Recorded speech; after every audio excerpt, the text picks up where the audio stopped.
cakapnya macam KL cover kan. Okey.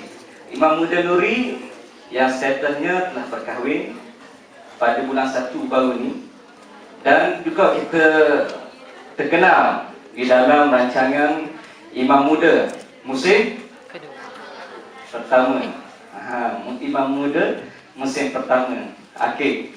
Jadi Imam Muda Nuri dia tak bagi tahu secara detail latar belakang dia. Mungkin dia ni orang yang kata misteri. Tengok pada wajah ni dah tahu dah. Okey. Jadi secara ringkas sahajalah saya akan perkenalkan data kedua panelis kita pada malam ini.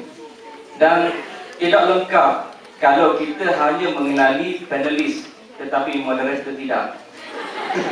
Saya Muhammad Zahirin bin Muhammad Syarifuddin, pelajar ijazah sarjana muda sains sosial, antropologi dan dakwah semester 5. Okey, kita teruskan kepada forum kita pada malam ini, di mana tajuk di poster di belakang saya ini, bicara cinta, indahnya cinta selepas nikah. Di mana yang kita ketahui, cinta itu adalah satu perkara yang semula jadi. Cinta itu satu perkara yang wujud di dalam diri kita. Setiap orang tidak akan terlepas untuk merasai cinta. Cinta ini juga yang menghubungkan di antara sesuatu individu kepada individu yang lain. Allah Ta'ala menyebut di dalam Al-Quran, وَأَلَّفَ بَيْنَ قُلُوبِهِمْ لَوْ أَنْفَقْتَ مَا فِي الْأَرْضِ جَمِيعًا مَا أَلَّفْتَ بَيْنَ قُلُوبِهِمْ وَلَكِنَّ اللَّهَ أَلَّفَ بَيْنَهُمْ. Sesungguhnya Allah Ta'ala lah yang menyatukan hati di antara orang beriman. Walaupun kamu membelanjakan keseluruhan harta di atas muka bumi ini, emas, perak, nescaya kamu tidak akan mampu menyatukan hati-hati orang beriman. Walakinnallaha allafa bainahum. Tapi Allah Ta'ala lah yang menyatukan hati-hati. Maka cinta ini kita akan lihat pada hari ini. Sejauh manakah keindahan cinta yang kita fokuskan kepada cinta selepas nikah. Adakah cinta tersebut cinta yang mendapat redha daripada Allah SWT, ataupun cinta tersebut adalah merupakan cinta sebaliknya yang kita tidak mendapat redha daripada Allah SWT. Dan insya-Allah hari ini kita akan mendengar kupasan berkenaan tajuk berikut daripada kedua-dua panelis kita. Jadi saya tak nak bicara panjang kerana mungkin akan kalah panelis di seluruh kelas saya ni. Jadi insya-Allah kita akan pergi forum kita pada hari ini. Kita akan ada 2-3 pusingan. Pertama, saya akan mengajukan soalan kepada kedua-dua panelis. Yang kedua, selepas panelis sudah selesai menjawab soalan yang saya utarakan, saya akan buka kepada persoalan mana-mana audien yang ada persoalan yang ingin diajukan pada kedua-dua panelis, boleh ambil masa tersebut untuk bertanya. Dan selepas daripada saya tutup sesi soalan dan setelah dijawab oleh panelis, kedua-dua panelis juga akan membuat penggulungan. Itu adalah flow untuk forum kita pada malam ini, insya-Allah. Jadi untuk soalan yang pertama lah, apabila kita bicara berkenaan cinta selepas nikah ini, yang mana kita, soalan ini saya akan tanyakan dahululah kepada Imam Muda Nuri lah. Apabila sebut berkenaan cinta selepas nikah, memandangkan beliau juga baru sahaja mendirikan rumah tangga, mungkin boleh Imam Muda Nuri kongsikan dengan kami para hadirin sekalian, apakah keindahan sebenar cinta selepas nikah ini? Mungkin selepas pada Imam Muda bercakap berkenaan perkara ini, terus sahaja salah seorang di dalam dewan ini ada yang bercinta dan bernikah selepas dia. Jadi kita serahkan kepada Imam Muda. Pada apa-apa.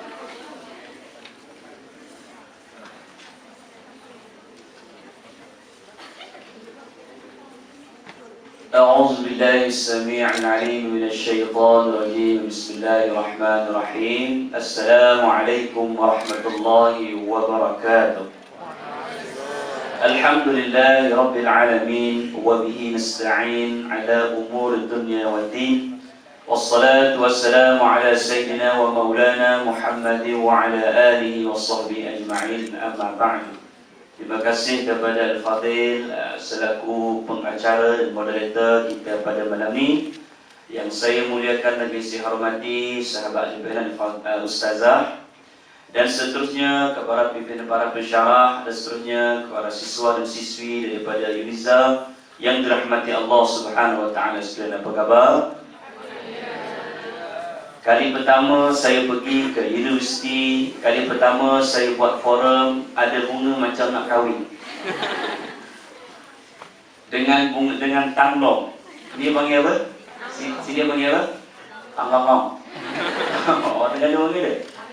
Tanglung. Tanglung aku benda lagi lah. Ya, tapi walau apa pun, pertama sekali marilah kita bersama-sama merapatkan kesyukuran kita. Ini pen saya yang seterusnya. Terima kasih. Sekejap lagi kita nak bawa Biar je. Cover. Iklan. Dia nak kata, cantik tak aku? Cantik tak aku? Okey, baik.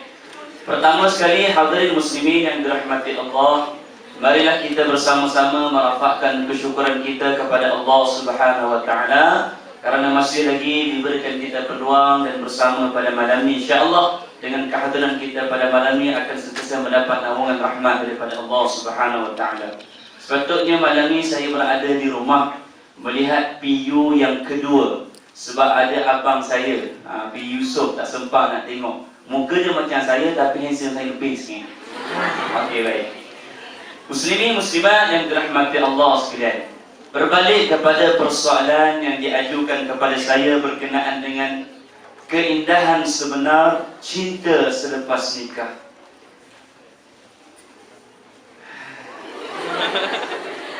Cinta untuk Nabila.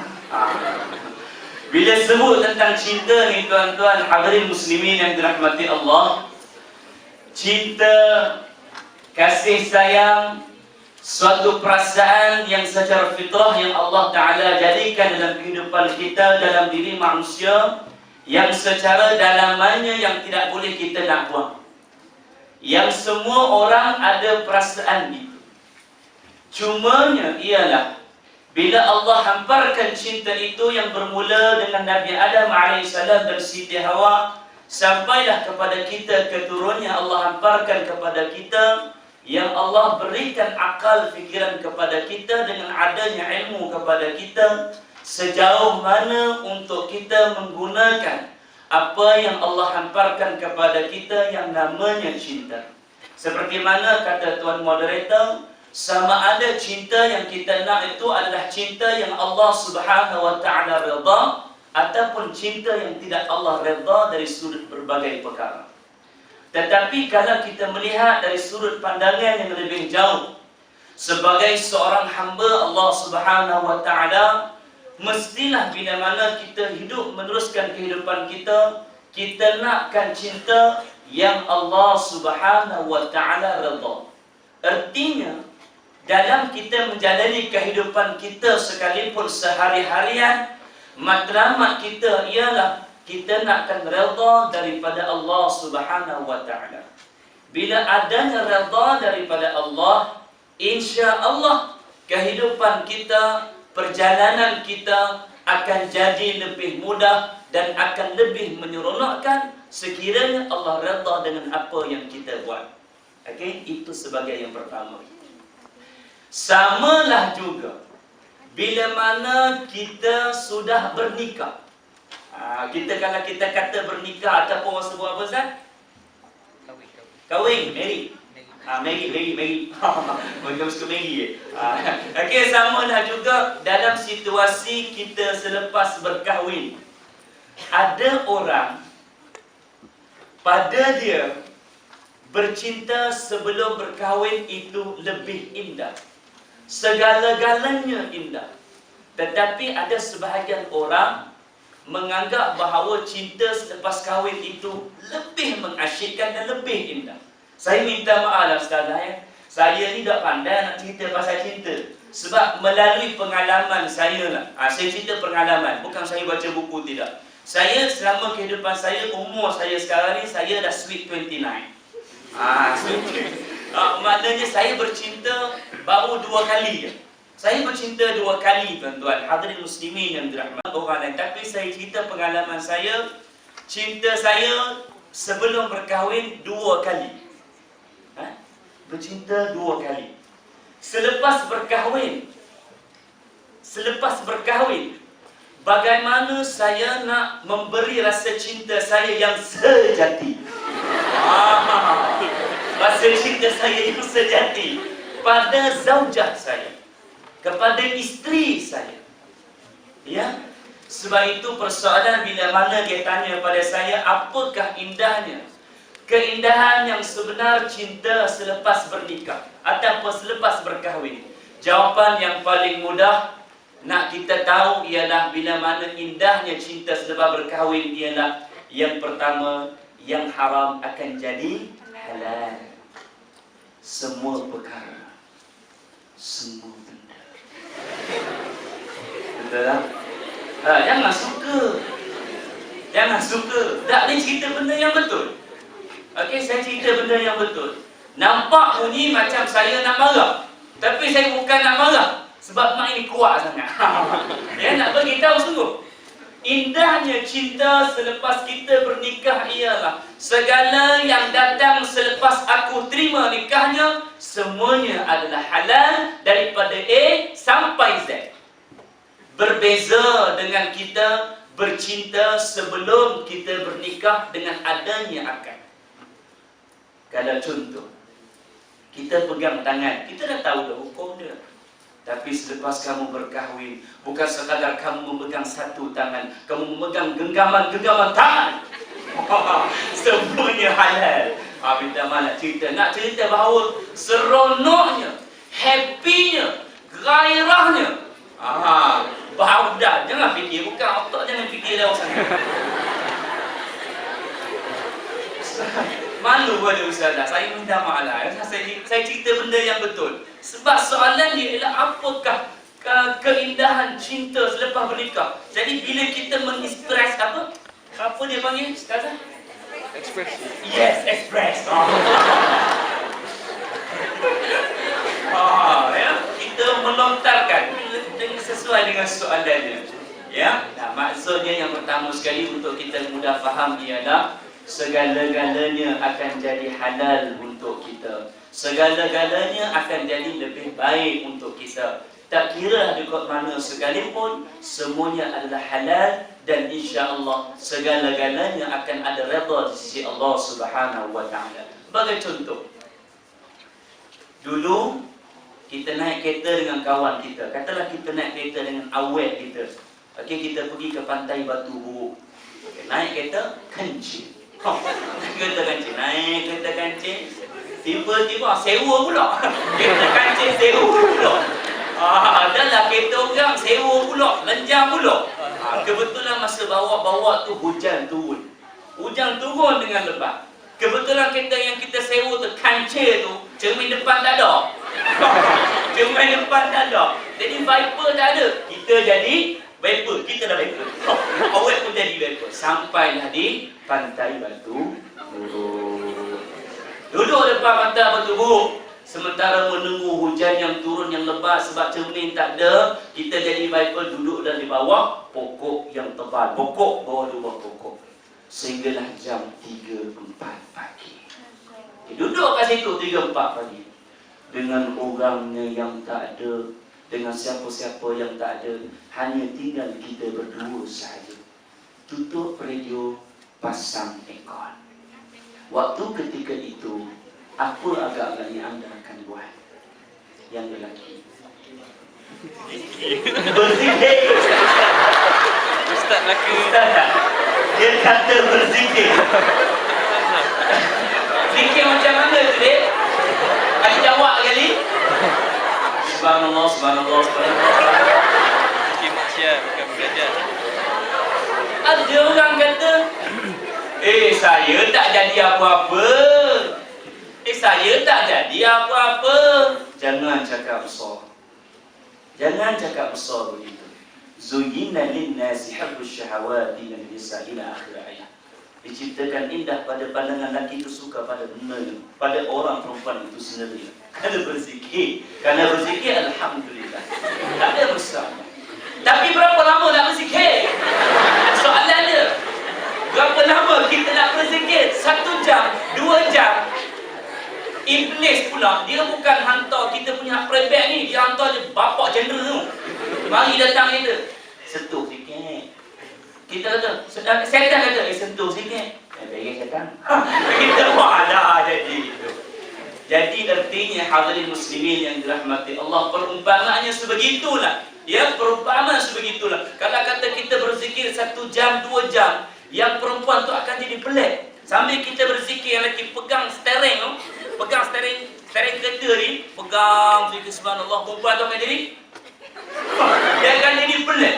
Tapi berapa lama kita boleh tahan?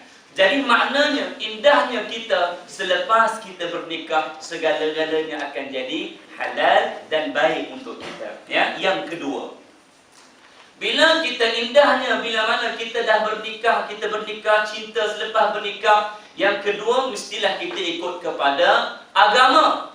Kita ikut apa yang dalam agama. Kita tidak mahu menjadi apa yang ada dalam agama-agama lain. Kita tidak mahu ikut cara Yahudi wal Nasara.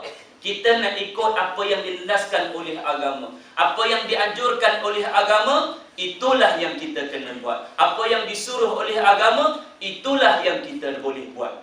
Jangan kita ikut dalam agama-agama lain. Walan tarda ankal yahud walan nasara hatta tattabi'a millatahum. Sesungguhnya Yahudi wal Nasara ni tak akan tunduk dan patuh kepada kita hatta tattabi'a millatahum, sehingga kita tunduk, kita ikut cara-cara mereka. Hak ni yang Allah sebut dalam Quran. Kamu nak berkawan, berkawanlah dengan cara yang disuruh oleh agama. Kamu nak berkapal, dalam Islam tak ada. Tapi orang jenis kita ni, orang Melayu yang beragama Islam, orang Melayu ya, orang Islam insya-Allah dia faham. Tapi kalau jenis orang Melayu, dia susah nak faham. Minta maaf jaga-jaga. Sama lah juga. Orang Melayu tidak semuanya Islam, tapi orang Islam insya-Allah dia Melayu. Artinya, bila dalam agama kata, dalam Quran kata, dalam hadis kata pada kita untuk orang Islam, insya-Allah kita akan faham.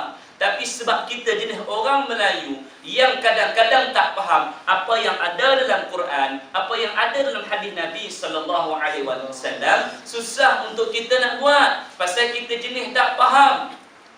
Kalau nak sangat, kalau inginkan sangat, ikutlah dalam landasan agama, landasan Al-Quran, landasan Nabi sallallahu alaihi wasallam.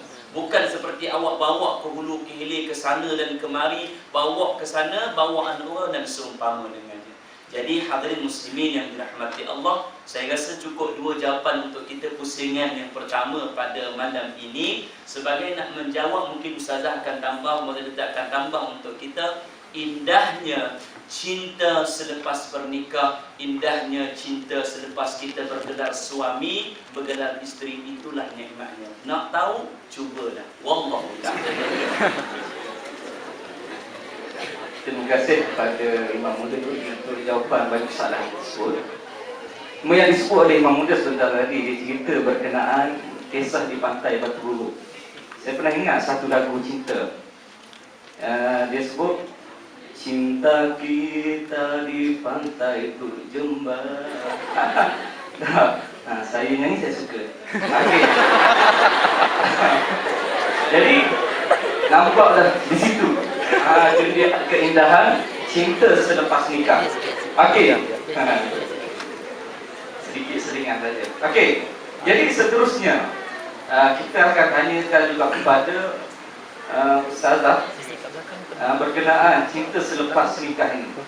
Yang mana Imam Muda dah ceritakan berkenaan keindahan yang disebut oleh Imam Muda, berkenaan yang haram jadi halal mengikut lunas-lunas agama. Biasalah bila sebut yang haram jadi halal ni, semua orang nampak segar saja, kan? Ialah mula boleh pegang tangan, kan? Boleh pegang bahu, pegang okey, kita tak sebut. Okey, jadi seterusnya kita nak tanyalah kepada Ustazah, yang mana apabila kita bercinta ni, kita sebut cinta selepas nikah. pasti akan adanya cinta sebelum nikah. Jadi apabila ada cinta sebelum nikah dan cinta selepas nikah ini, kita nak tanya masalah tak? Kita ceramah je tanya. Sejauh manakah perbezaan dan juga cinta selepas daripada nikah? Boleh salah. Macam lebih kurang sama je soalan. Assalamualaikum warahmatullahi wabarakatuh. Waalaikumsalam warahmatullahi wabarakatuh. Alhamdulillahi ahad. Warahmatullahi. Allahus samad lam yalid wa lam yulad wa lam yakul lahu kufuwan ahad. Wassalatu wassalamu ala rasulillahi wa ala alihi wa man wala. Rabbi shrah li sadri wa yassir li amri wahlul 'uqdatam min lisani yafqahu qawli. Pada adik kursi majlis, Imam Muda Nuri, seterusnya ahli jabatan kuasa yang menganjurkan program ini, tahniah kita ucapkan bagi penghargaan yang cukup kuat, tepukan bagi mereka. Para pemimpin, pensyarah-pensyarah yang dicintai, seterusnya insan-insan yang paling istimewa, pelajar-pelajar, mahasiswa, mahasiswi UNIZA. Satu lagi tepukan untuk diri sendiri. Baik, saya nak cerita pasal cinta ni rasa macam saya ni dah pengantin buruk dah. Kalau pergi ke pantai, pantai apa? Batu Buruk, saya pengantin buruk. Sebab dah 19 tahun berkahwin ya. Anak saya dah 6 dan yang pertama umur 18 tahun. Belajar di universiti. So you all, anak-anak I. Anak I dan siapa umur 19 tahun kat sana? My baby, my baby. Dan first time saya datang ke UNIZA, kali terakhir saya datang ke UNIZA, Imam, 24 tahun yang lalu. 24 tahun yang lalu, di manakah anda? Di alam roh lagi ya. Masya Allah. Baik. Jadi anak-anak yang dikasihi, tukar tune terus berkenaan dengan cinta sebelum dan selepas kahwin. Mari kita fikir balik Kita fikir balik. Kita kahwin ni sebenarnya untuk apa? Selepas 19 tahun kahwin kan? Soal balik. Apakah matlamat kita berkahwin? Cuba tanya diri sendiri. Apakah matlamat kita berkahwin? Rata-rata lah. Biasanya lah kalau saya tanya ya, kenapa nak kahwin ni? Dia akan jawab apa? Kerana kita nak jaga daripada melakukan maksiat, Ustazah. Ataupun dia akan jawab, dah sampai masanya Ustazah nak kahwin. Ataupun yang perempuan dia akan jawab, kita tak nak dah jadi Andalusia, anak dara lanjut usia. Ada pula yang cakap, dah panggilan jodoh Ustazah. Ada pula yang jawab, yang nak menghalalkan yang haram. Okay. So jadi sebenarnya, what is the point of marriage? Dan kenapa Allah campakkan perasaan cinta? Saya bercinta bukan 2 kali. Saya bercinta berkali-kali. Semenjak tadika lagi. Sebab cinta ini dia adalah fitrah. Setiap tahap umur, kalau boleh setiap tahun kita bertukar pasangan. Sebab datang yang baru, cinta kita berputik yang baru. Betul kan? Cuba ingat-ingat masa tadika, ada tak kita admire seseorang? Ada. Biasanya kita admire yang kita rasa cantik dan handsome, betul tak? Masuk sekolah rendah, jatuh cinta tak lagi? Saya sekolah rendah, saya jatuh cinta juga. Jatuh cinta dengan ketua kelas saya. Masuk sekolah menengah, jatuh cinta lagi. Masuk universiti, jatuh cinta lagi. Tapi tahan jihad. Lepas tu kahwin dengan orang yang tak ada pun dalam list percintaan. Kelakar tak kelakar? Jadinya anak-anak yang dikasihi, sebenarnya, what is the meaning of love? Why do we need to have that love? And why is it we have to go for marriage. Kenapa nak kahwin? Rupa-rupanya Allah dah bagi jawapan. Sebab perkahwinan ni dia satu-satunya institusi yang diwahyukan oleh Allah Subhanahu wa Ta'ala. Ada akad, ada nikah. Ada saksi lah pula tu. Kemudian ada mahar lah pula tu. Ini undang-undang ni datang dari siapa? Masya Allah, Allah Subhanahu wa Ta'ala. Jadi institusi perkahwinan, nak kahwin ni, ini bukan datang daripada manusia. Dia datang daripada pencipta seluruh alam. Allah yang cipta dunia ini, Allah yang create that kind of institution. And Allah suruh kita berkahwin menurut syarat-syarat yang ditentukan oleh Allah Subhanahu wa Ta'ala. Ada perkataan wali dan sebagainya, kan? Dan Allah ajar pula satu ayat dalam surah Al-Furqan ayat 74. Apa kata ayat tu? Apa firman Allah Subhanahu wa Ta'ala? Rabbana hablana min azwajina wa dzurriyyatina qurrata a'yun waj'alna lil muttaqina imama. Allah berfirman, turunkan ayat ini dalam berupa bentuk doa dan suruh kita minta daripada Allah Subhanahu wa Ta'ala. Nampak tak?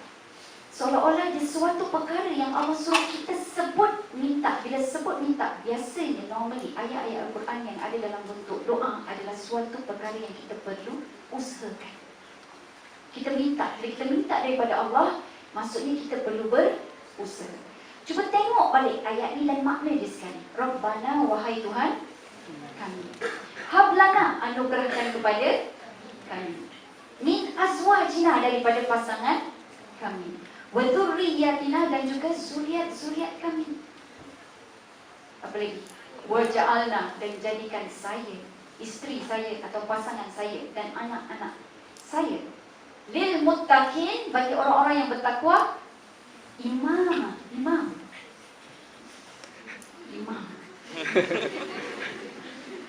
Imam, ketua. Now, apa penting sangat takwa ni? Apa penting nak jadi ketua kepada orang yang muttaqin? Anak-anak yang dikasihi, Allah berfirman, inna akramakum indallahi atqakum.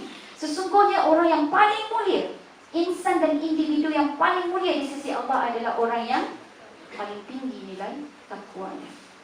Maksudnya, institusi perkahwinan ini adalah salah satu institusi yang mampu dan bertanggungjawab melahirkan insan-insan yang bertakwa. Okay, cuba tengok ayat ni. Kita minta supaya Allah kurniakan kita pasangan dan zuriat yang penyejuk mata, qurrata a'yun. What is the meaning of qurrata a'yun? Saya tanya dengan suami saya, bang, maksud penyejuk mata, saya lah kalau jadi sejuk mata pada abang kan, apa maksud dia? Apa cik abang saya jawab? Yang mendengar kata saya. Saya balik kampung, saya tanya dengan ayah saya. Ayah, rasanya ya, penyejuk mata ni, anak-anak penyejuk mata, ayah punya maksud apa? Apa yang ayah faham, atau what is your need or wish? Apa harapan ayah? So dia kata apa? Yang boleh pijit kaki ayah tanpa disuruh. Saya pergi ke dapur, kacau mak saya kan, kacau, tanya, bu, agak-agaknya lah anak-anak ke pasangan ke yang pasangan ibu dan sendiri ayah kan, nak jadi sejuk mata ibu ni kan, dia mesti macam mana ciri-ciri dia? Apa dia jawab? Abruptly, without a second thought, dia kata apa? Yang pandai masak lah. Rupa-rupanya maksud penunjuk mata ini lain. Orang kalau tanya 1000 orang, ada 1000 jawapan. Tapi adakah itu yang dimaksudkan? No. Sebab ayat yang pertama qurrata a'yun, dia bergantung pada yang kedua waja'alna lil muttaqina imama. Ciri-ciri yang penyejuk mata adalah ciri-ciri bertakwa. Kerana apa? Kerana kemudiannya nanti dia akan menjadi pemimpin kepada orang-orang yang bertakwa. So pemimpin orang yang bertakwa adalah become the best among the best. Antara orang yang muttaqin yang akramakum, yang akrama indallahi atqakum kan? Inna akramakum indallahi atqakum. Yang paling mulia di sisi Allah adalah yang bertakwa. Tapi bukan setakat dia bertakwa, dia menjadi leader pula orang yang bertakwa. Untuk bertakwa, kita berkahwin ni, kita nak pasangan kita dan diri kita bekerjasama untuk membantu, saling membantu, melengkapi menjadi insan yang bertakwa. That should be your intention and mission. Kenapa lepas kahwin? Kenapa? Nak ada anak. Dah ada jawapan dah? Dah ada jawapan belum? Balik semula ke situ. Kenapa nak ada anak? Sebab kita nak bentuk anak-anak itu sebagai insan yang bertakwa. Kenapa nak sangat takwa itu? Sebab orang yang bertakwa saja yang boleh menjalankan amanah Allah sebagai khalifah fil ardh. And that is your mission. And that is my mission. Misi kita duduk atas muka bumi ni, yang sekejap je misi ni, dia ada tempoh tamat. Kita kena selesaikan sebelum tempoh itu datang. And that is to be the khalifah of Allah. And what is the meaning of khalifah? Ibnu Taimiyah sebut dalam Muqaddimah halaman 91 atau 94. Dia menyatakan khalifah maknahu iqamatuddin wa siyasatud dunyawi. Menegakkan agama dan mentadbir dunia ini dengan agama, iaitu Al-Quran dan hadis. Anak-anak yang dikasihi, memanglah cinta itu buta. Kadang-kadang kita terlupa bahawa sebenarnya kita berkahwin ini untuk menyempurnakan takwa dan sebagainya. Tapi percayalah, ada dua benda yang membuatkan anda akan bahagia.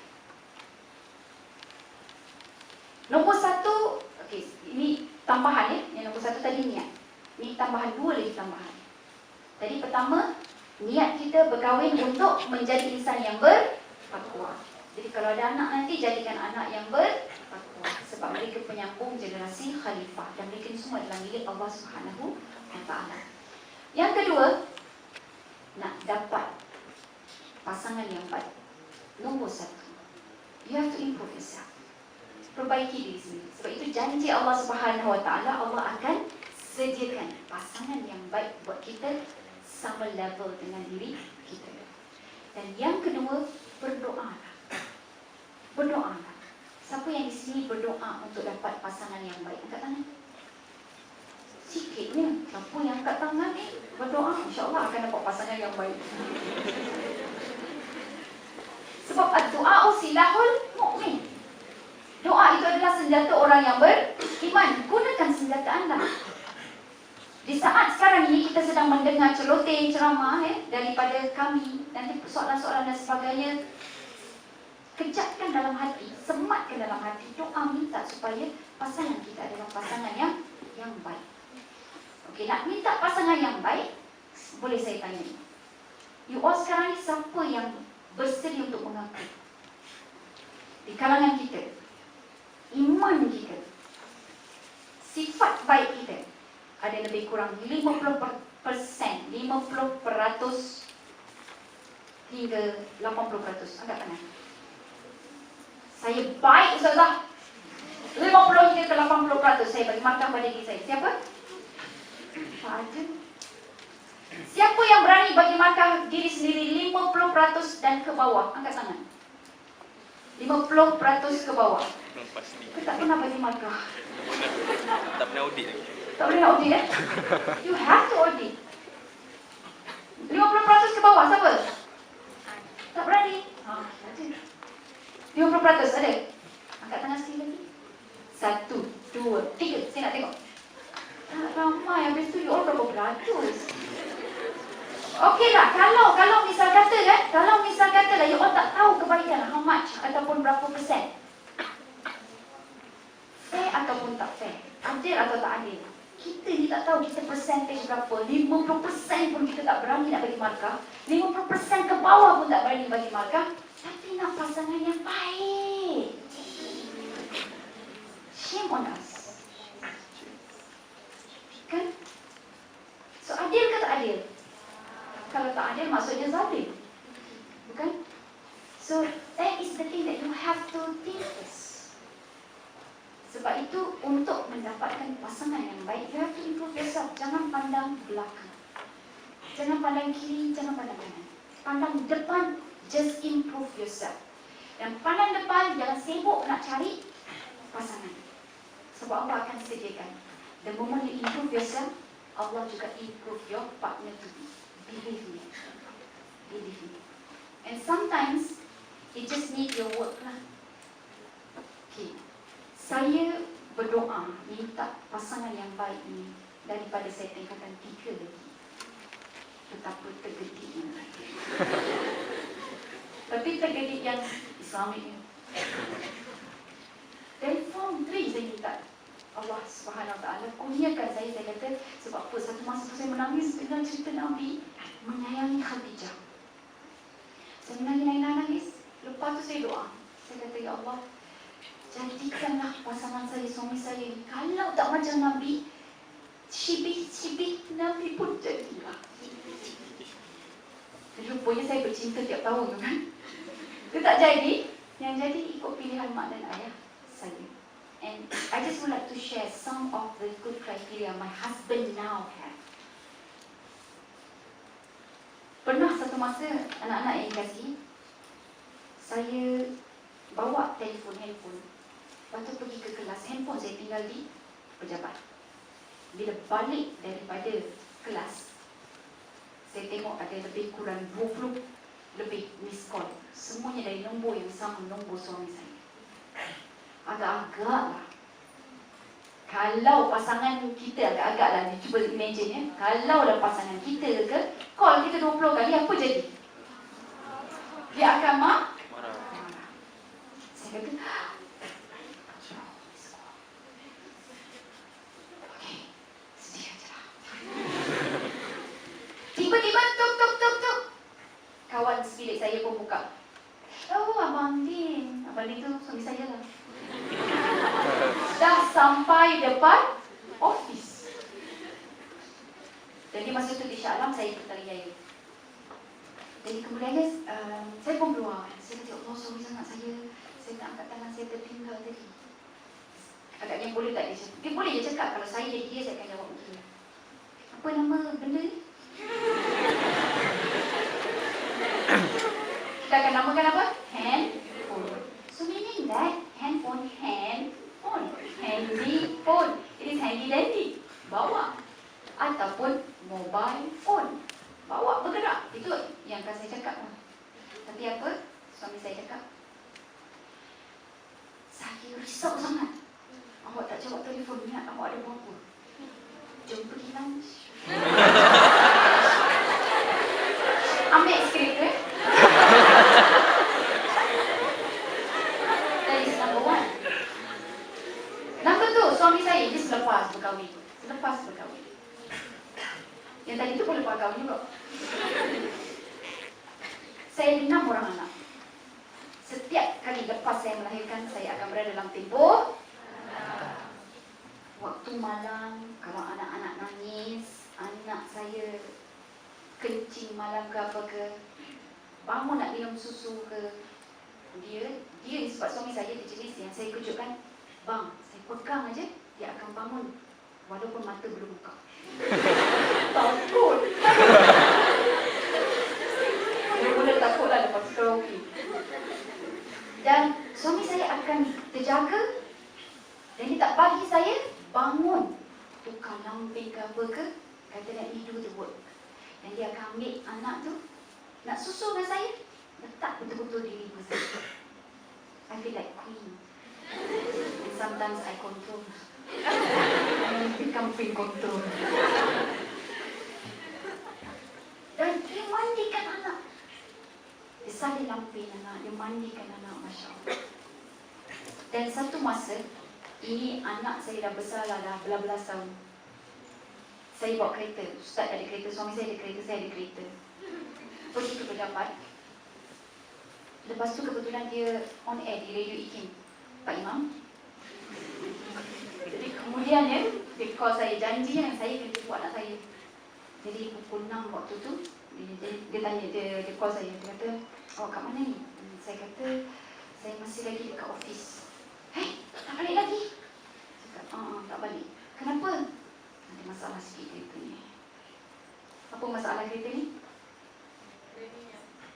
pandai. Saya lupa isi minyak. Saya yang bawa. Dia ada kereta lain. Tak apa bang. I can settle myself. So saya pun jalan daripada Bila itu, Lima, pergi ke Giant, jalan kaki, cari stesen minyak, ambil taksi dari situ. Lepas tu, ni semua dah habis, dah settle lah. So dalam perjalanan saya balik, saya pun mengarang kalau misal kata saya jadi dia, apa yang saya akan cakap. Saya kata nombor 1. Cuba kira berapa stesen minyak daripada rumah kita. Saya dah kira dah berapa stesen minyak tu. Jangan risau, saya boleh jawab. Saya akan, apa saya nak jawab nanti? Dia akan tanya. Kalau saya lah jadi dia akan tanya. Awak belajar tahap mana? Ini master. Ini master ke monster? Itu antara soalan saya. Atau saya akan jawab, atau persoalan saya adalah, mata awak kat mana mata? Tak boleh nampak meter tu. Mata dengan meter tu lebih kurang kan? Tahap dia. Masya Allah. And then you know what happened? Saya dah sedia dah. Dia balik saja. Dalam lebih kurang pukul 9 lebih. Jadi ketuk-ketuk pintu. Buka pintu. Saya baru tarik nafas. Saya nak jawab. Apa yang dia akan soal. And this is what come from his mouth. Abang minta maaf sangat. Sangat-sangat minta maaf. Sebab kerja dan tugas memastikan kereta itu baik awak bawa pergi dan balik adalah tugas saya. Kerja dan tugas untuk mengisi minyak itu adalah tugas saya. Abang minta maaf sangat, abang tak boleh buat.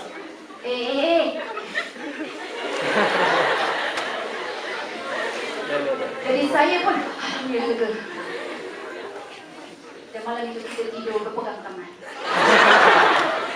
Jangan bayang. Anak-anak yang dikasihi, saya cerita pasal suami saya ini, saya kongsikan cerita-cerita itu bukan bermakna saya nak kongsi suami saya. Okey, sedikit pengajaran dan pengalaman. So that is actually the result of improving yourself. Saya cakap dengan suami saya kata, bang, apa yang baik sangat lah bang. You know what is the answer? What is the answer? Kata, I don't know. Kenapa dah saya baik sangat kan? Tak tahu lah. Cakap tu kan? Tak, dia cakap apa? This is his answer ya. Sebab awak baik. Bang, baiknya. Sebab awak baik. Nak dapat macam tu tak? Doa lagi sekarang. Jangan ambil yang saya punya. Sekian. Okey, terima kasih kepada Ustazah atas perkongsian yang tadi disampaikan oleh beliau sebentar tadi. Jadi, apabila kita dengar cerita yang disampaikan oleh Ustazah berkenaan cerita yang mana menunjukkan perbezaan cinta selepas nikah dan cinta sebelum nikah dan juga cinta selepas nikah. Kalau kita lihat cinta sebelum nikah ini, kadang-kadang ada dalam kalangan remaja ataupun anak muda, imam muda pernah juga rasanya. Kalau imam muda zaman bercinta, mandi tak kenyang kan? Dia tak pasah. Tak apalah. Biar anggap saja betul. Okey, pernah cinta sebelum nikah memang macam tu. Kadang-kadang ada orang yang bergayut sampai lewat malam. Macam cerita pengalaman sendiri. Tak apalah. Gayut sampai lewat malam. Mungkin Ustazah sendiri pun pernah. Kalau sebelum ada handphone, hantar surat dekat sekolah kan. Kepit dalam buku ataupun letak bawah sampul meja kan. Letak bedak sikit bagi wangi. Biasa. Itu cinta sebelum nikah. Tapi kalau kita lihat cinta sebelum nikah ini, banyaknya dia banyak menghabiskan masa kita, menghabiskan kewangan kita, beli top up, beli RM50, RM30. Tapi bila selepas pada nikah, macam tadilah. Sampaikan kereta saya sendiri pun suami yang kena isi. Tak payah ada top up sendiri kan. Okey, ada punchline. Okey, jadi seterusnya, okey, kita pergi ke soalan seterusnya lah. yang kita akan tanyakan kepada Imam Muda. Soalan berikutnya. Ini soalan yang diberikan oleh penganjur, tapi saya olah sedikitlah. Sebab soalan yang diberikan oleh penganjur ni agak sensitif untuk mereka yang belum mendirikan rumah tangga. Saya baca dulu soalan yang diberikan oleh penganjur. Apakah tips dan panduan untuk mengekalkan seri cinta di usia senja seperti cinta di malam pertama? Ambil tak? Okey, tapi saya olah sedikitlah. Tengok malam pertama suka Imam. Okey. Kita berkongsi dari sudut hari ini berkenaan dengan kita nak cerita benda yang akan terjadi, yang pasti akan terjadi insya-Allah. Kata ustazah, segala jodoh itu akan ditentukan oleh Allah Subhanahu wa taala melalui pilihan kita. Allah Subhanahu wa taala beri akal fikiran kepada kita untuk kita membuat pilihan yang terbaik. Pilihan itu yang kita akan buat dan akan ditentukan oleh Allah Subhanahu wa taala. Baik, nak jawab persoalan tentang bagaimana nak mengekalkan cinta selepas kita berkahwin lah. Memang saya akui, minggu lepas kita buat forum di UIA Gombak, UIA Kuantan, Indra Mahkota. Moderator dia, awak mau berapa? 22. Moderator tu 20. Dah kahwin, isteri dia umur 19, anak seorang. Oh. Sudah tak? Dah, kita yang dengar ni, waktu tu panel ada 3 orang. 2 doktor, seorang doktor tu wanita. Umur dia 31 tahun from United Kingdom. Okey, umur 31 tahun, not yet married. Okey, yang seorang lagi doktor, lelaki dah kahwin lah, umur 30 baru kahwin. So saya yang ketiga lah. So bila sembang, dia kata saya dah kahwin. Saya yang dengar, bapak terkejut. Terkejut lah. Sebab dalam usia yang semuda sebegini, dia telah membuat pilihan dia tersendiri. Dia telah mencari jalan yang tersendiri. Tidak ada masalah.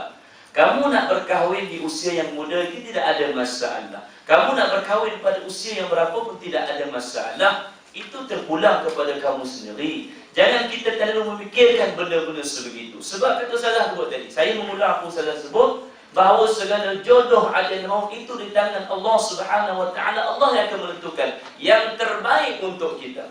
Nak mengekalkan, bagaimana nak kekalkan cinta dalam rumah tangga ni, saya bukan tak mau cerita tentang isteri saya, tetapi bagi saya, seperti mana kata moderator, saya bila dengar semalam pertama, saya lah orang paling suka. Yes, of course. Sebab hari-hari saya menganggap itu malam yang pertama pada saya dan isteri saya. Because saya, keindahan saya, hari yang berbahagia saya bersama dengan isteri saya. Memang betul, saya memang suka. Saya menganggap setiap hari, daily saya, ialah hari yang pertama, malam yang pertama bersama isteri saya. Saya bahagia, Alhamdulillah.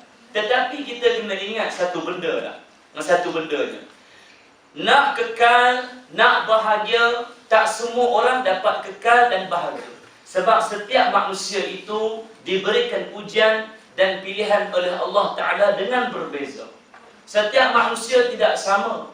Sebab itu nak dapat macam mana ustazah dapat, nak dapat suami yang sebegitu, nak jadi isteri yang begitu, suami yang soleh, isteri yang solehah. Yang pertama sekali ialah kita kena jaga hubungan kita dengan Allah Subhanahu wa taala. Hablum minallah. Bila kita jaga Allah, insya-Allah Allah mesti akan sentiasa menjaga kita. Buktinya Allah sebut pada kita hadirin muslimin dalam surah Muhammad ayat 7 tak silap saya. Allah kata pada kita, ya ayyuhalladzina amanu in tansurullaha yansurkum wa yuthabbit aqdamakum. Wahai orang beriman, siapa orang yang beriman? Orang beriman ialah apabila kamu mendengar perintah Allah, kamu dengar arahan Allah, kamu buat, kamu jaga agama Allah, kamu bela agama Allah, insya-Allah Allah akan bela dan jaga kamu. Samalah juga dalam mengakhiri bahtera rumah tangga.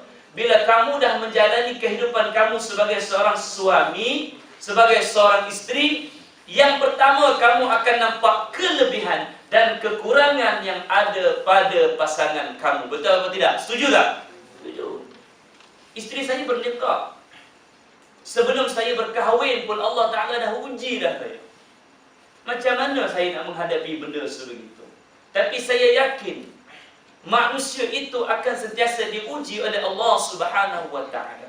Sahabat pernah bertanya dengan Nabi sallallahu alaihi wasallam, "Ya Rasulullah, ayyun nas ashhadu bala?"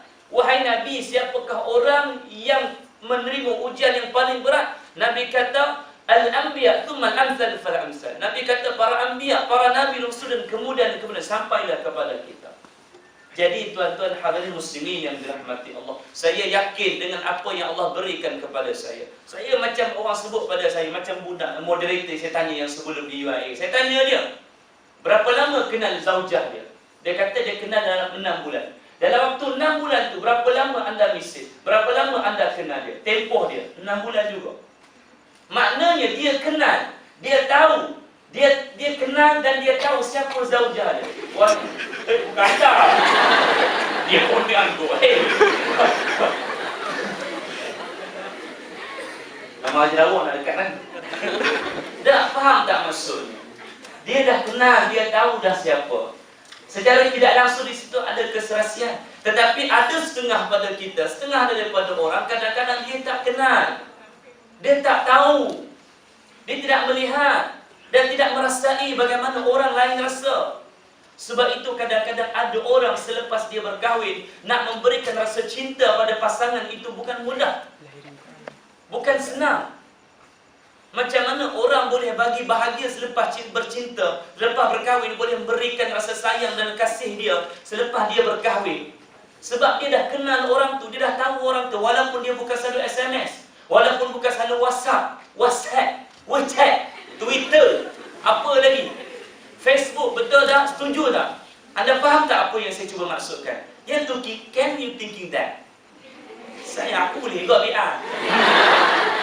Tapi hak tu je dah aku tahu pun. Dan nak bagi tahu pada kita.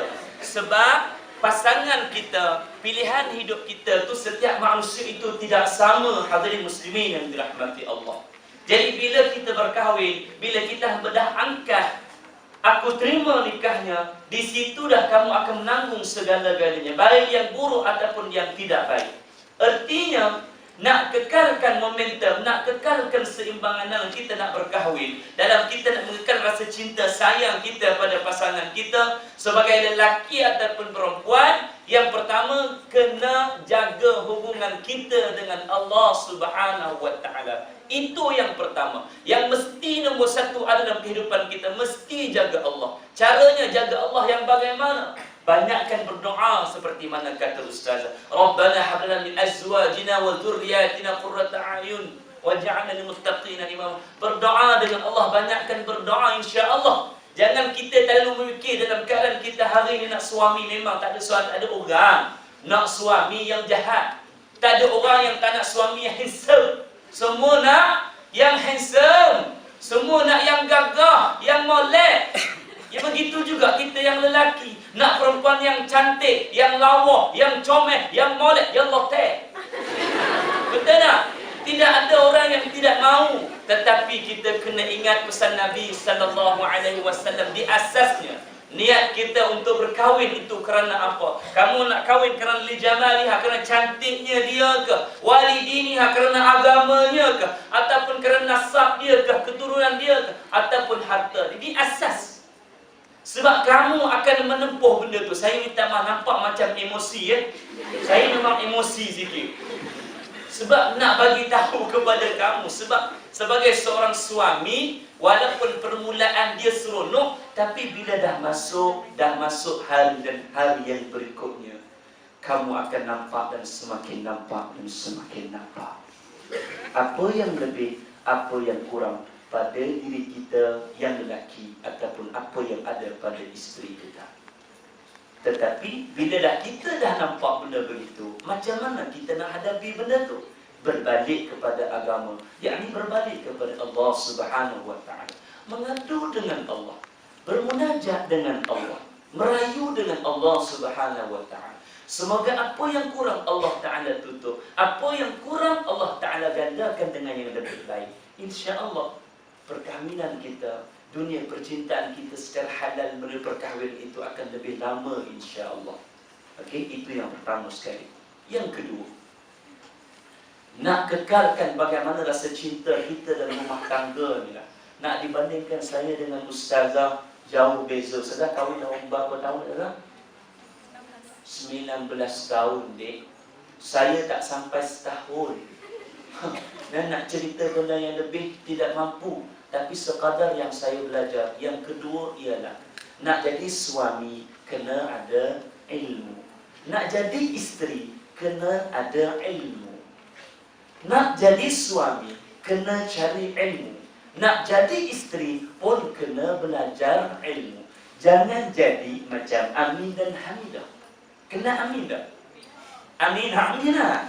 Kena dengar cerita kan? Amin dan Hamidah. Jangan jadi macam tu. Okey? Amin dan Hamidah ni orang baru kahwin.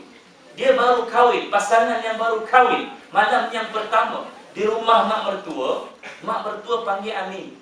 Amin. Ya, mother. Oh. Jadi imam hari ni dengan Hamidah, mak nak tengok Amin dan Hamidah jadi imam dengan makmum. Amin kata, okey, bagi mak, saya jadi imam. Bermulalah sembahyang maghrib yang pertama. Di malam yang pertama, di rumah mak mertua yang pertama kalinya. Amin pun dengan bangga sebelum jadi imam, dia suruh isteri dia iqamat. Qamat, Hamidah. Hamidah iqamat. Hamidah pun ikut dah taat pada suami. Dia pun iqamat. Allahu Akbar. Mok pening kepala dah, dia tak tu kat belakang. Baik. Apa yang iqamat? Bermulalah sembahyang yang pertama. Allahu Akbar. Hamidah pun ikut. Allahu Akbar. Orang buat juga sembahyang betul lah. Tahu. Baik, habis baca surah, dia buat apa? Dia apa? Ilmu. Saya dah pernah sebut dah dulu, saya kata, nak jadi makna ada ilmu ni tidak semestinya kita belajar ilmu, mesti jadi ustaz. Tidak semestinya jadi ustazah. Tapi kalau kamu boleh belajar, boleh jadi ustaz, jadi ustazah, itu yang terbaik bagi kamu. Kena ada ilmu. Sebab tu Nabi pesan di mula nak kahwin kena pilih 4 perkara. Kamu nak pilih yang mana? Kalau kamu dapat yang ada agama, yang cantik pula, lagi bagus. Tapi Nabi kata pilihlah wali diniha, yang ada agama walaupun hidungnya tiada. Lihat, ada orang nak minangmu ni. Tak apa lah sukanya. Walaupun ada agama, walaupun hidungnya tiada, kata Nabi. Lihat, setuju ke dengan mak ni nak masuk minangmu? Setuju lah mak, dah ikut lah. Walaupun begitu, tapi dia ada agama. Kalau orang tanya saya ustaz, kalau orang macam tu ustaz nak tak? Saya pun fikir 2 kali juga. Kalau ada jodoh saya, nak buat macam mana? Allah Ta'ala tentukan wa makaru wa makarallah wallahu khairul makirin. Allah tentukan segala-galanya untuk kita sampai tak macam tu pada kita. Sebab itu apa jua yang kita kena buat, kita mesti kena ada agama. Cari ilmu agama, belajar ilmu agama. Antum semua belajar Indonesia. Belajar di universiti. Bila sebut universiti, satu taraf yang hebat, yang tidak semua orang boleh pegang, duduk jadi mahasiswa, jadi mahasiswi. Jadi maksudnya, nak bercinta itu, bercintalah kamu selepas daripada itu. Nak cinta, cintalah Allah yang nombor 1. Yang kedua, letakkan Nabi SAW. Yang ketiga, letakkanlah ibu dan ayah kamu yang nombor 3. Nak bagi kita fikir, betul saya tidak ada semangat. Kalau tidak ada pasangan saya nak memberi semangat saya nak belajar. Saya bangun setiap hari, saya teringat suara saya, teringat awet saya. Saya bangun pagi, saya akan tengok mesej daripada balak saya. Betul, saya juga merasainya sebegitu. Masa kecil dulu, masa sekolah rendah, sekolah menengah, saya pergi ke sekolah hanya sebab saya ada seorang awet yang cantik, yang comel, beautiful. Sebab dia je kita pergi. Tapi perjalanan itu tidak sampai ke mana, dek. Yang lelaki kena ingat, orang perempuan sebahagian daripada mereka, orang perempuan dia punya mentaliti, pemikiran mereka begitu intelijen. Intelijen apa?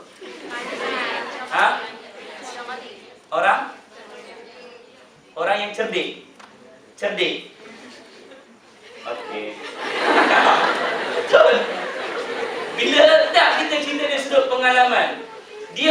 pemikiran jauh.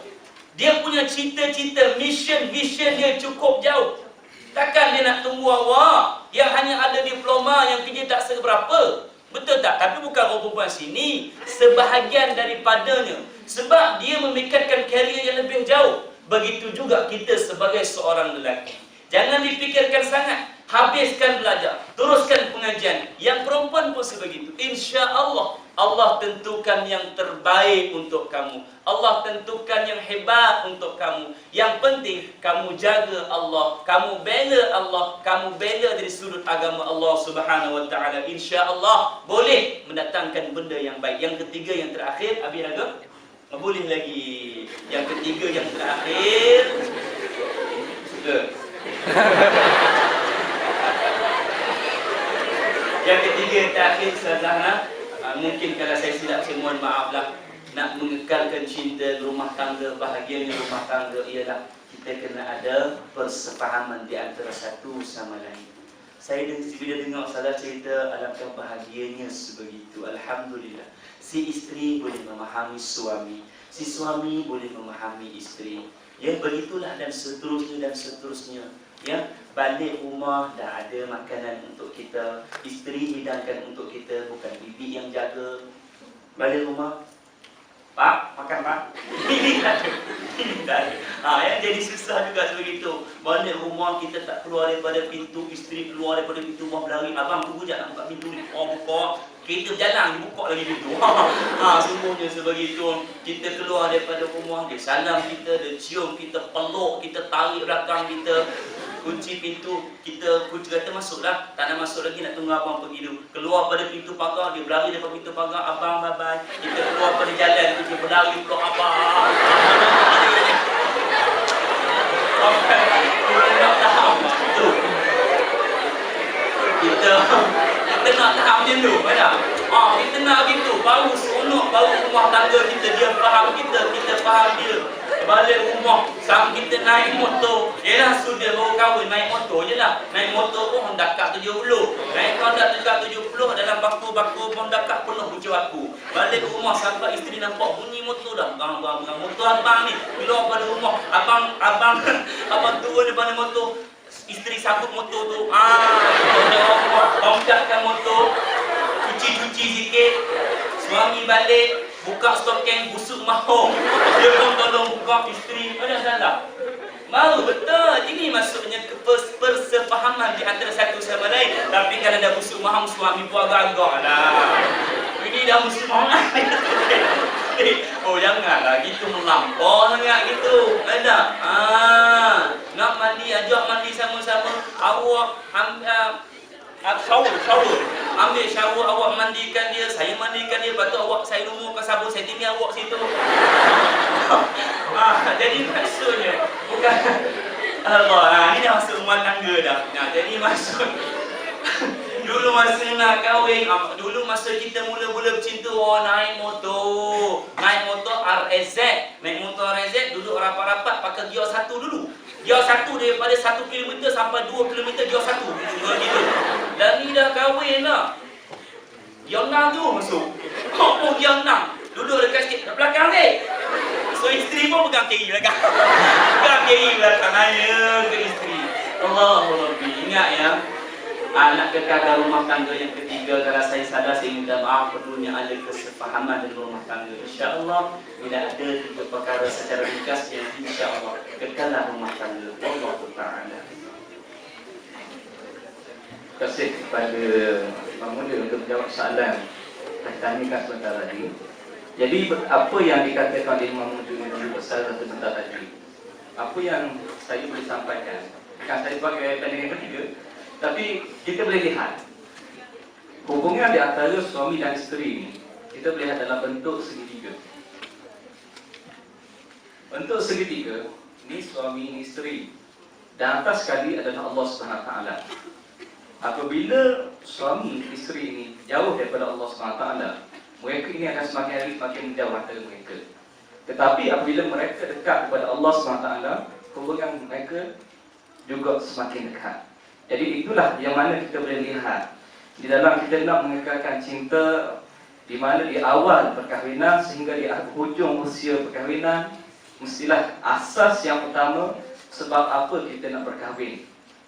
Sebab yang disebut oleh Ustazah sebentar tadi, dan juga disebut oleh Imam Muda sebentar tadi, perkara tersebut dia berkait dengan yang kita nyatakan sebagai maratibul amal, peringkat-peringkat amal, yang mana dia peringkat pada awalnya individu muslim, afrodul muslim. Yang kedua, baitul muslim, keluarga muslim. Yang ketiga, mujtama' muslim. Yang keempat, daulah Islamiah, sehingga seterusnya. Apabila peringkat pertama, individu muslim, afrodul muslim ini, mereka mestilah faham tentang Islam. Mereka mempunyai kefahaman, keimanan kepada Allah SWT. Perkara tersebut diletakkan sebagai utama. Lalulah akan terbentuknya baitul muslim. Di dalam baitul muslim inilah keluarga muslim yang bahagianya. Yang salah kan? Bukan yang seterusnya. Okey, jadi saya tak nak ambil masa yang panjang lah. Takut isytihar panel yang ketiga. Okey, soalan yang seterusnya lah nak ditanyakan kepada Ustazah. Bila berada di dalam keluarga ataupun selepas berkahwin, pasti akan timbul isu berkenaan keserasian dan juga kematangan dalam hubungan. Yang mana kalau kita lihat, lelaki dan perempuan ini dia berbeza. Lelaki biasanya dia nampak perkara yang kasar-kasar, perkara yang sepil saja. Kalau perempuan pula dia nampak perkara yang ada halus. Betul tak salah? Tak. Biasa memang muda dia akan nampak relax, dia steady. Orang lelaki dia steady. Tapi kalau perempuan ni, sebab itulah orang perempuan ni dia banyak belebel. Faham tak belebel? Bebel. Membebel. Belebel, membebel. Sebab tu opsi. Jadi soalan yang tanya pada Ustazah ini, apakah yang dinamakan keserasian dan kematangan dalam hubungan? Itu soalan. Bismillahirrahmanirrahim. Anak-anak yang kasih saya ni paling bercerita je lah. Jadi you all ambil lah poin-poin dia yang mana yang penting. Jadi Alhamdulillah, this is not the first time lah kalau saya nak cerita berkenaan pengalaman saya berkahwin dah 19 tahun. Jadi cuma nak bagi tahu pada anak-anak yang dikasihi, sebenarnya suami saya ni, saya dah beritahu he is not my choice. Dia bukan pilihan saya. Masa nak terima dia tu 3 tahun saya kena berperang dengan diri sendiri to force myself to accept him. Every night saya menangis. Pukul 3 pagi saya bangun, saya menangis. Pukul 3 pagi saya bangun, menangis, saya semayang. Sebenarnya sampai bengkak mata. Ibu saya biasanya kalau bangun pagi tu kan, tengok mata bengkak, apa besar ni? Mata sampai bengkak ni. Saya jawab, tidur terlungkup. Sebab apa? Sebab pilihan saya being rejected by my parents. Pernah je saya buat research. Saya buat survey dah. Tapi mak ayah saya kata, okey, kami. Sudah. Pihak perempuan. Betul. Yang menerima adalah pihak lelaki. Jadi jangan salah faham. Tandanya dah boleh kahwin tu Pak Imam. Dah tahu dah. Yang kedua soalan dia, apakah yang ditawarkan? Menjadi imam. Sudah. Nombor 1 tu boleh lepas kahwin. Nombor 2, apa yang ditawarkan? Anak dia kena belajar balik. Yang ditawarkan, aku nikahkan kau dengan anakku. Okey? Apa yang ditawarkan? Anak. Kewalian bapa itu kepada suami.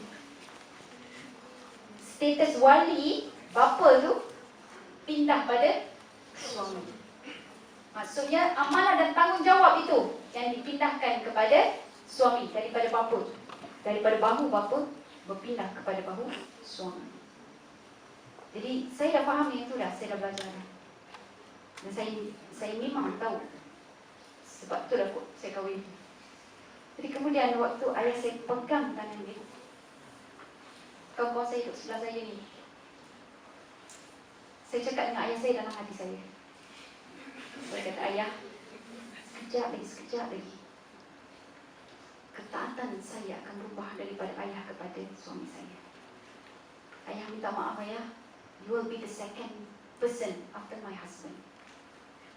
Ayah, halalkan makan minum saya.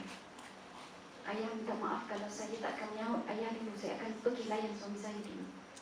Ayah, terima kasih atas semua yang ayah bagi. Termasuklah suami yang saya tak suka ini.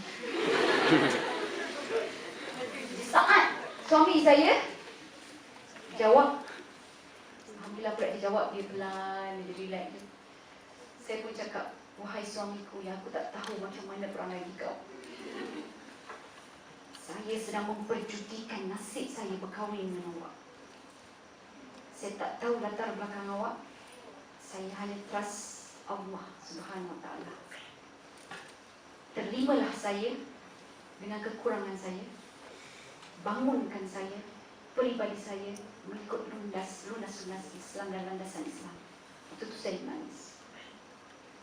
Yang saya kena ayah tu dah melahir juga. Kawan saya siku saya. Sudahlah, janganlah ingat yang lama. Tak tahu. Sudahlah, janganlah ingat kekasih lama. Dia tak tahu tu. Dia cakap tu, bila diorang berangkat, saya yang menangis. Jadi bila pindah tu, saya terima tu, saya kata goodbye ayah. Okay. Lepas tu pula, acara sarung cincin. Masa nak batal semayang kan? Kalau dekat YouTube, dekat Facebook tu, yang dia buat malu-malu sweet dia lah, calon ni kan, amat. Suami saya lagi sweet. Dia bawa cincin dan bawa jam tangan. Dia beli daripada Mesir, sebab dia masih pelajar Mesir lagi waktu tu. Dia bawa dekat dulang tu. Dah bersedia dah video man. Dia nak tangkap, nak rakam kan. Jadi memanglah ayah saya pun yelah, orang kata tu sewa. Dia tengah tangkap tu, suami saya pun datang. Tangkap, wah, cahaya lah lampu gitu kan. Jadi video tu pun, kameraman bersedia. Okay. Dia adalah orang tolong sambut. Okay, Muhyiddin, letak situ. Dia pun letak situ. Saya pun siap sedialah nak hulur saya punya jari. Okay. Sedia nak salam. Lepas tu dah salam dah. Salam cium, lepas tu saya pun nak hulur jari. Dia pun belah. Dia keluar tanpa sarungkan cincin dan jam tangan di tangan saya. Saya pun apa nak terjadi? Kemudian yang jadi host di rumah ni, cut. Dia nak pergi mana tu? Tu sarung cincin. Hah, kena sarung cincin ke? Lah, baru dia tahu kena sarung cincin. Waktu tu saya terfikir, saya berkahwin dengan spesies apa ni?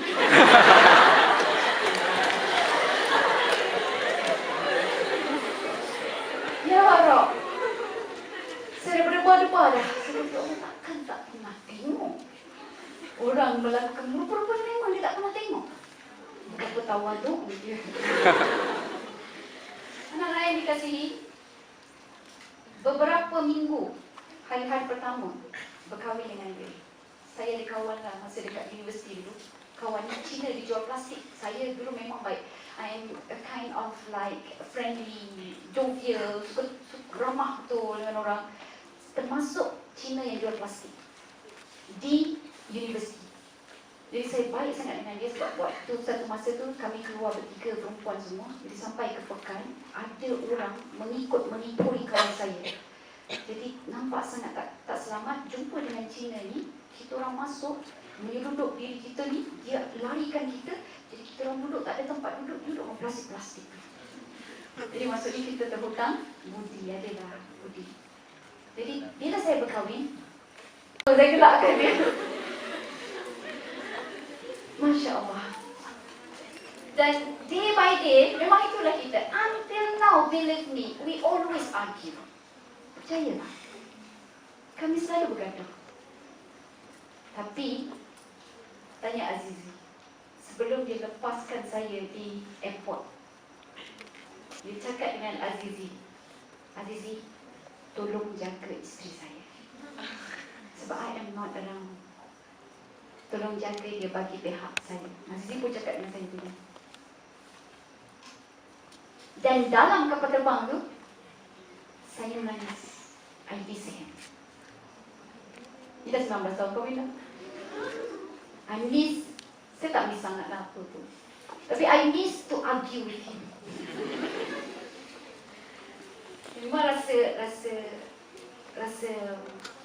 kosong Jadi nak cerita anak-anak yang dikasihi, dalam hidup ini, kalau kita nak seseorang itu baik ataupun tidak, dia terpulang pada pilihan kita.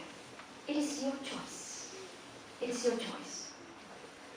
Dan pernah sampai satu masa, memang saya banyak bincang dengan suami saya minta suami saya berfikir dengan baik dan sebagainya. Bincang lagi, konsult lagi setiap benda sebab dia memang tak biasa. Kalau dulu memang perangai dia adalah bila jumpa dengan orang, dia akan salam dengan orang yang dia nak jumpa je. Jadi dia salam dengan ayah saya je. Jadi dengan orang yang selebihnya yang duduk sebelah ayah saya, dia tak salam. Itu kualiti yang awal yang saya dah tendang lah. Tapi ayah saya suka. Jadi memang day by day kita banyak berbincang. And in fact sebenarnya sukses untuk kita timbulkan keserasian itu adalah by syura. Sentiasa bermesyuarat, sentiasa berbincang. Dan sebelum tidur, bincang dengan dia apa yang kita tak puas hati. Never succumb yourself. Jangan pelan aja tak belah. Satu hari dia akan berubah. Tak. Anda kena sama-sama dengan dia tunjukkan yang ini salah. So, cara macam mana nak pergi ke arah yang betul. Jadi berusaha. So, keserasian itu perlu diusahakan. Keserasian itu perlu diperjuangkan dan dibangunkan. Baik, sebelum saya tutup, saya nak tanya, siapa yang nak volunteer nak ambil kertas ni? Kertas kosong. Saya bagi secara free. Siapa nak? Angkat tangan. Saya bagi secara free. Saya dia peneman saya ni, dekat TV air sudah tak payah datang, tak apa. Seorang aja nak. Seorang aja nak Okey. Kalau saya komot kertas ni, siapa nak? Bagus ya. Siapa yang nak angkat tangan? Siapa yang nak? Ada nak? Okey. Tengok kertas ni. Saya pijak sekarang kertas ni. Siapa nak? Ada siapa yang nak? Ada siapa yang nak? Okey, saya ludah kertas ni. Siapa nak? Tak ada. Okey, saya ambil satu lagi kertas. Siapa nak ni?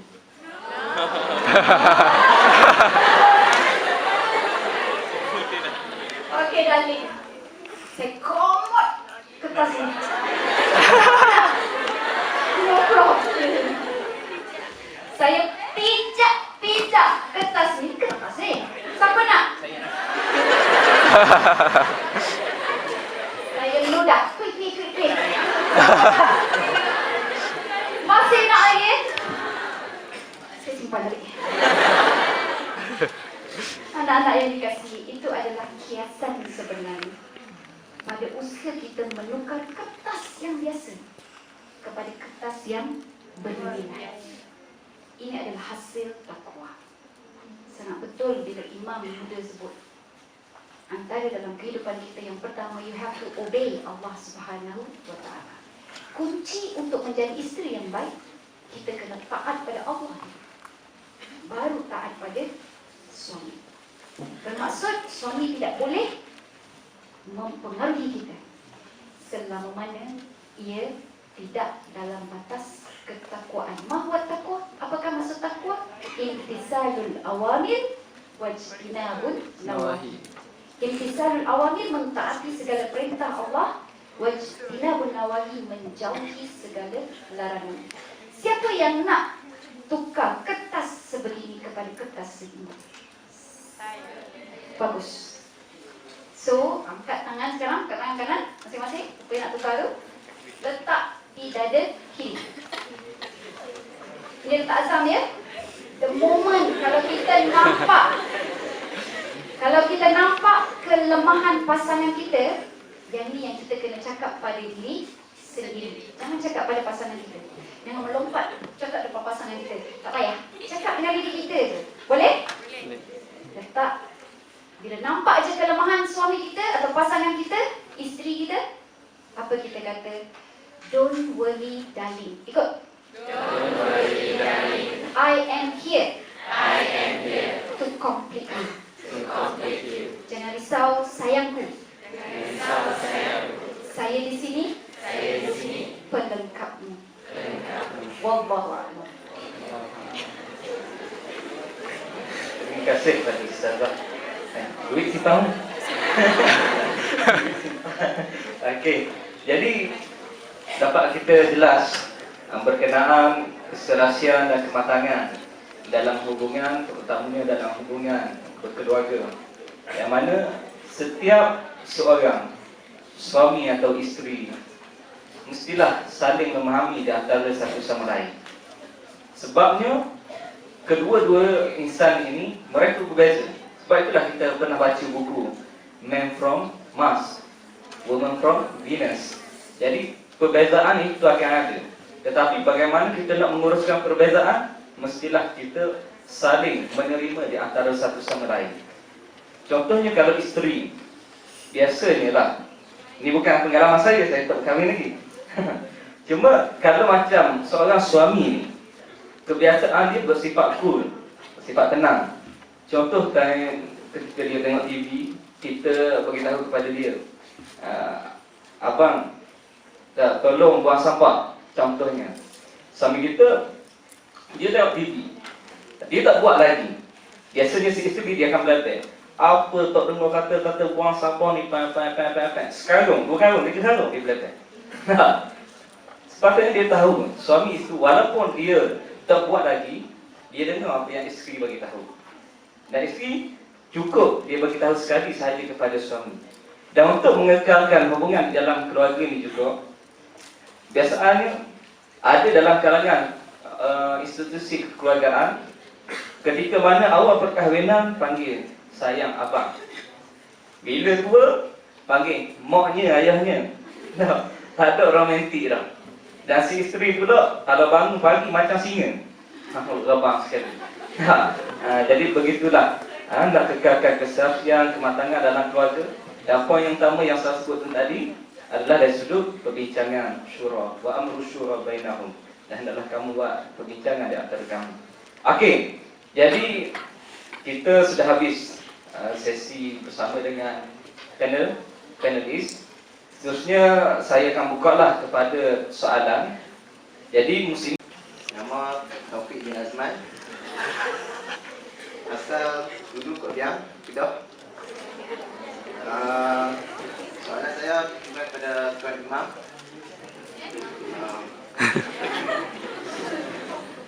Bagaimana seorang pemuda yang belum ada kemampuan untuk berkahwin nak jaga diri dia daripada terjebak dengan perkara tidak baik.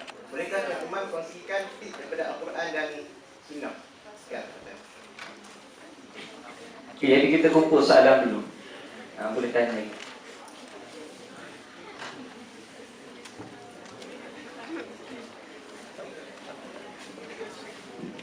Bismillahirrahmanirrahim. Assalamualaikum warahmatullahi wabarakatuh.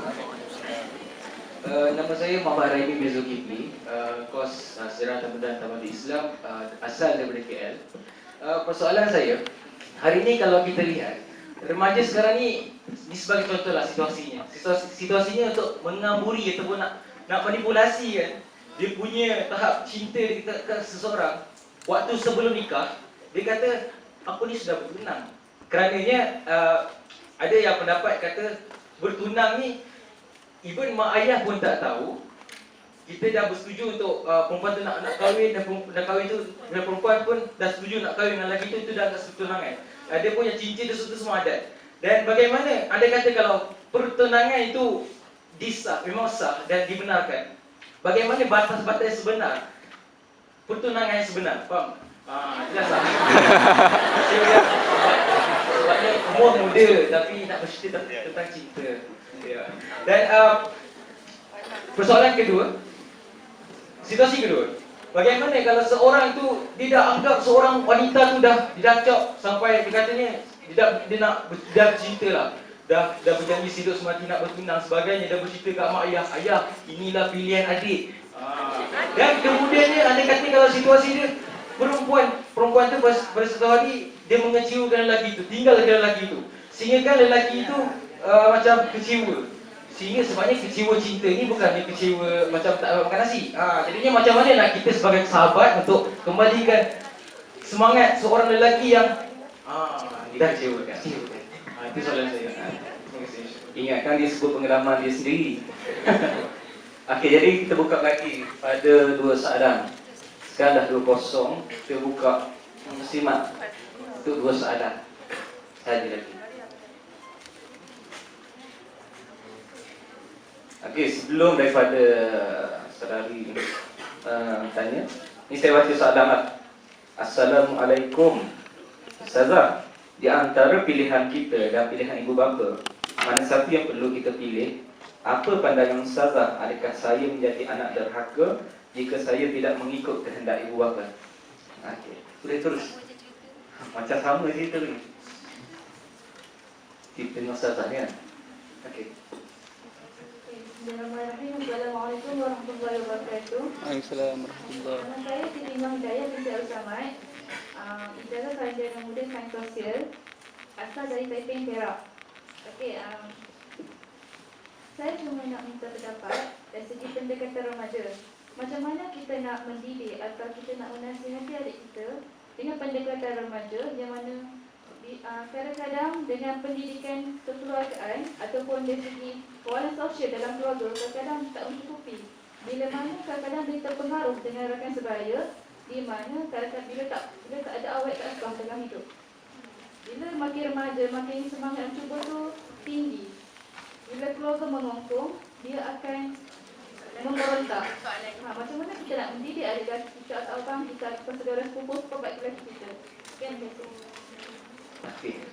Jadi cukuplah untuk soalan 2 soalan kepada muslimin dan 3 soalan daripada muslimat. Jadi insya-Allah itu persoalan yang ada sekarang ni, persoalan yang diajukan oleh Taufik dan Azman sebentar tadi. Jadi saya silakan Imam Muda dululah untuk menjawab. Berdasarkan kepada hadis dan daripada Quran dan hadis Nabi sallallahu alaihi wasallam.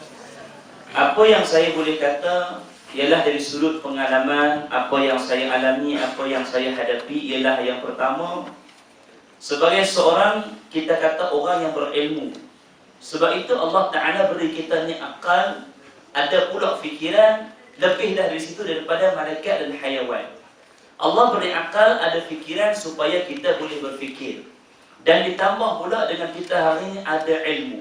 Bila kita dah ada akal, ada fikiran, ada ilmu, secara tidak langsung dari sudut kita nak berfikir dari sudut jodoh itu, jangan kita terlalu memikirkan benda itu dalam keadaan sekarang.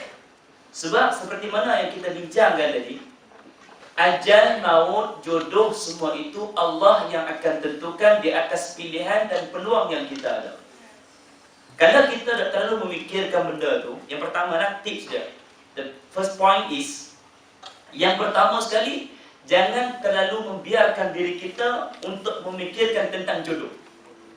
Kalau kita terlalu memikirkan tentang jodoh, itu akan menyebabkan secara tidak langsung kita punya dari sudut momentum kita untuk belajar akan jadi menurun. Ini pendapat saya.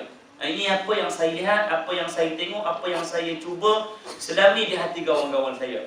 Ya, kalau kita terlalu memikirkan, bukan tak boleh fikir. Tetapi biarlah kita memikir dengan fikiran kita cukup sekadar itu dan kita pilih benda lain pula. Kalau kita terlalu memikirkan soal jodoh, sedangkan kita masih dalam pembelajaran, dalam sebagai seorang siswa, yang itu akan menyebabkan masalah pada kita. Baik, yang kedua. Yang kedua, apa yang saya rasa, yang saya fikir, pendapat saya ialah cara yang dianjurkan oleh agama. Yang kedua, banyakkan, lengkapkan diri kita dengan ibadat. Sebagai contoh, salat istikharah untuk kita menentukan pilihan. Salat istikharah ni ialah untuk menentukan pilihan kita. Siapa dia? Pilihan itu dengan Allah Ta'ala. Cara kita dari sudut agama istikharah. Cara kita dengan manusia, kita tanya dia tu siapa. Itu cara dia yang kedua lah. Yang ketiga, banyakkan bersolat, mengadu dengan Allah, banyakkan berdoa. InsyaAllah Allah akan bantu kita, Allah akan jaga kita insyaAllah dari sudut perkara-perkara yang sebegini. Yang ketiga, yang saya lihat setengah orang ni kadang-kadang dia memang tak boleh nak tahan. Sungguh ada. Bukan tak tahan apa, maksudnya dia tak tahan kata dia nak sangat. Nak sangat, memang mu nak sangat. Kalau kita memang nak sangat, cuba berbincang dengan ibu dan ayah. Tapi saya rasa jawapan dia mungkin mak akan kata no. Dan ayah bukan kata no sebab hang masih belajar, hangpa masih belajar lagi. Ibu hangpa masih belajar, takkan mak nak ni. Tapi setengah mak orang, mak ayah kita akan bagi. Tapi cuba terangkan kat dia. Masih ada kaedah yang lain dalam agama kita yang dipanggil khidbah. Ini antara jalan yang kita kata jalan terakhir lah. Kita untuk nak membantu diri kita. Ini pilihan tak pada saya lah, yang saya lihat 3 perkara lah. Yang dalam agama yang boleh kita buat ikut landasan. Jangan bawa anak dera orang pergi Thailand. Kalau bawa pergi Thailand, jaga aku jumpa kat Thailand. Itu cara yang lain lah untuk kita. Jadi untuk yang pertama, saya rasa yang itulah yang 3 benda. Kalau tak puas hati, main jumpa kat luar. Okay, Allah SWT. Terima kasih Imam Muda. Apabila Imam Muda sebut berkenaan jodoh tadi, memang kalau dalam kalangan mahasiswa, terutamanya ketika berada dalam kelas, tingkap biasanya bersinar. Bila tengah lecturer belajar, sedang lecturer mengajar, kebiasaannya kalau lelaki, pelajar lelaki, dia akan keling orang dia apa? Jeling, menjeling keluar. Bila ada kata mahasiswi berjalan di luar kelas, dia bisik kepada kawan, jodoh lalu. Kebiasaan. Kalau mahasiswi, dia cuit member dia, suruh abang sadu tu. Okey. Jadi kita untuk soalan seterusnya berkenaan mana ditanya oleh sahabat kita berkenaan pertunangan sebentar tadi. Apabila anak muda dia menggunakan istilah pertunangan untuk mengharuskan percintaan mereka ni, jadi menggunakan kata dia bertunang.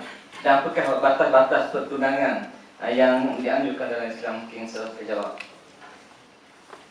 Baik, bismillahirrahmanirrahim. Jadi yang pertama tu berkenaan dengan bertunang. Memang dalam kitab Dr. Wahbah Az-Zuhaili, Fiqhul Islami wa Adillatuhu, dalam kalau tak silap saya jilid yang ke-7 atau jilid yang ke-8, dia membincangkan berkenaan dengan makna bertunang.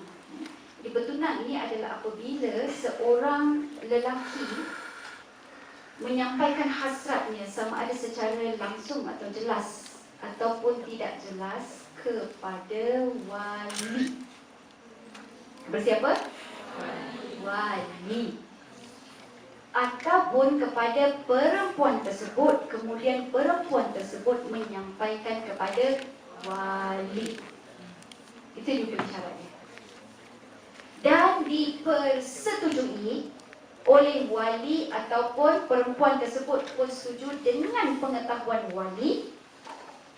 Dua-dua setuju ni, anak perempuan dan juga wali dia setuju.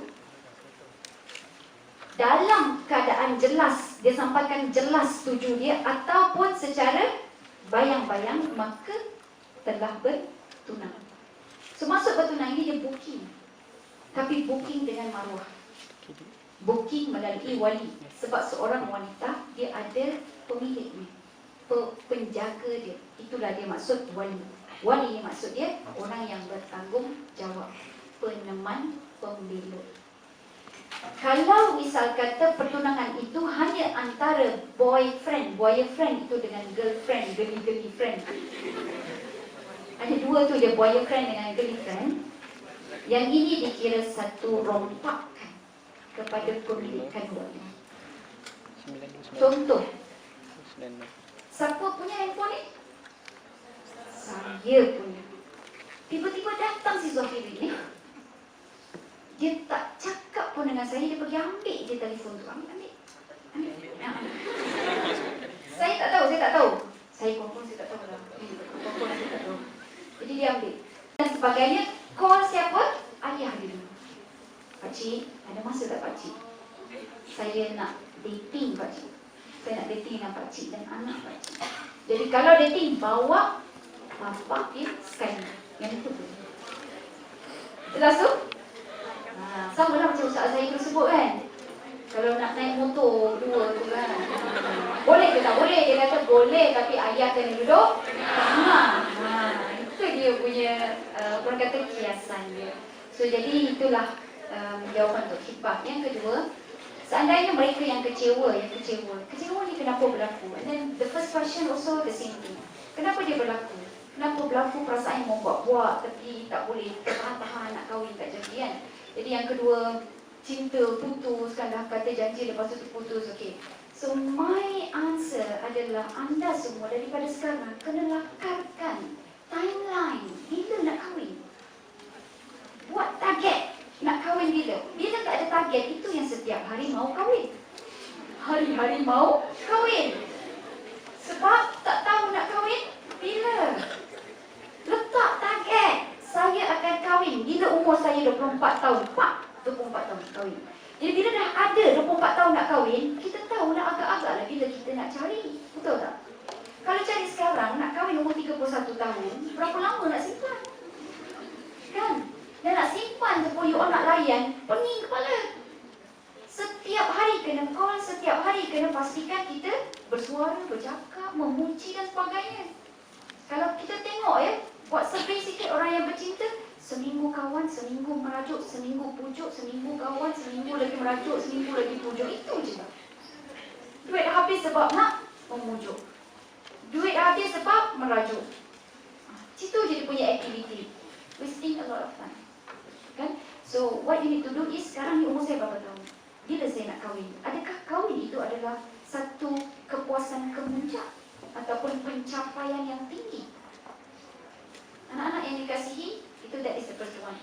You letak timeline. Yang kedua, orang yang kecewa ni sedarkan pada dia bahawa cinta anda mahal. Cinta anda bukan hak tu je. Cinta ini cukup luas dia punya daya dan potensi. Cinta tak ubah. Anda akan dapat semua cinta manusia. Buat sesuatu lillahi ta'ala. Anda akan dapat cinta makhluk walaupun sebesar semut. Tebarkan cinta anda seluruh dunia, bukan hanya pada seorang wanita. That is the first. That's the second one. The third one adalah tengok diri sendiri. Anda ini, status anda tak ada apa-apa hina. Status anda adalah hamba. Siapa status kita? Hamba. Lahir je wek-wek memang confirm dah jadi hamba. Bila kita dengar cakap kawan-kawan kita sampai kita tidak mentaati Allah, kita telah menjadi hamba pada kawan kita. Bila kita dengar kata nafsu kita dan cinta kita, kita jadi hamba pada nafsu dan cinta kita. Kalau kita ini kecewa-kecewa kerana perempuan itu, maka kita sebenarnya telah menjadi hamba kekecewaan kepada perempuan tersebut. You have no choice except to be a slave.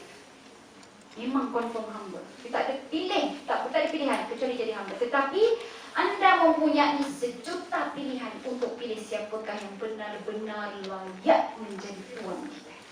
Nak pilih perempuan itu menjadi tuan kita, nafsu kita menjadi tuan kita, duit tadi menjadi tuan kita, ataupun nak pilih Allah menjadi tuan kita. So pujuk dia dengan gaya begitulah. Dia cakap benda yang logik. Okay, baik. The third question adalah berkenaan dengan kahwin ataupun dengan kata lain pilihan mak bapak. Pada saya sama ada pilihan mak bapak ataupun pilihan sendiri, anda kena pilih yang mana tinggi keimanan dan akhlak dia. Macam mana nak tahu keimanan dia tinggi? Tengok akhlak dia. Dan in my case, saya tertembung sebab my husband is very good knowledge. Knowledge is sangat bagus. Sebab dia hafal Quran dan sebagainya. Tapi yang satu lagi tu dia kurang sikit. Tapi akhlak dia pula bagus. Jadi yang tu macam mana kita nak pilih? Ya, saya istikharah. Dan selebihnya mak dan ayah saya lah yang menjalankan peranan. Jadi saya fikir antara dua ni, Dulu boleh je sebenarnya. Betul tak? Kan? Yang akhlak ni cover dengan ilmu, dia akan jadi beriman. Yang berilmu ni cover dia dengan cara akhlak yang betul, dia akan jadi beriman. Jadi apa yang perlu kita faham adalah bila kita berkahwin, sebenarnya kita sedang mencipta hubungan yang lebih kekal abadi seseorang itu, pasangan kita dengan mak ayah kita. Kerana kalau kita bercerai dengan dia dengan mak ayah kita abadan abadah. Tetap tidak batal wuduk, tetap bila-bila masa boleh sentuh, bersalam aurat pun tak haram. Tapi kalau dengan kita, lafaz saja talak, habis. Kalau dulu tahu tek lalat dekat mana, sekarang boleh tengok lagi. Saya rindu dah tek lalat awak. Boleh tunjuk ni lah, Bang. Lepas cerai, never nehimu. Kia karu. Kuch tahir. Kan? So sebenarnya dalam hal ini, kita fikir kita membina hubungan siapa yang lebih kukuh. Jadi kita tak boleh nak kata mak, ayah, saya yang pilih mak ayah, saya yang nak kahwin dengan mak dan ayah. Jadi the moment you pilih pasangan itu sebenarnya adalah anda memilih juga anak kepada mak dan ayah kita. So think about it lah. Jadi kena pandai tengok mana yang akhlak dia lebih bagus, lebih baik. Baik, seterusnya persoalan berkenaan dengan sekiranya adik kita itu agak liar. Anak-anak yang dikasihi nombor satu, kita kalau nak tegur orang, kita kena rapat dengan dia. Jangan cakap apa-apa lagi. Rapat aja dengan dia. Tunjukkan dia ini bagus. Tunjukkan pada dia bahawa dia sangat bernilai. Bina rapport dulu. Tunjukkan bahawa dia cukup berharga. Sebab itu caranya anda mengembalikan maruah dan harga diri balik pada dia. Orang yang liar, dia tidak ada kepercayaan, tidak ada trust pada orang yang cuba ingin membantu dia. Dia hilang trust, hilang kepercayaan. So sebab itu kita kena bina hubungan balik sehingga dia timbul kepercayaan. Maybe it takes 1 month. Maybe it takes 1 year.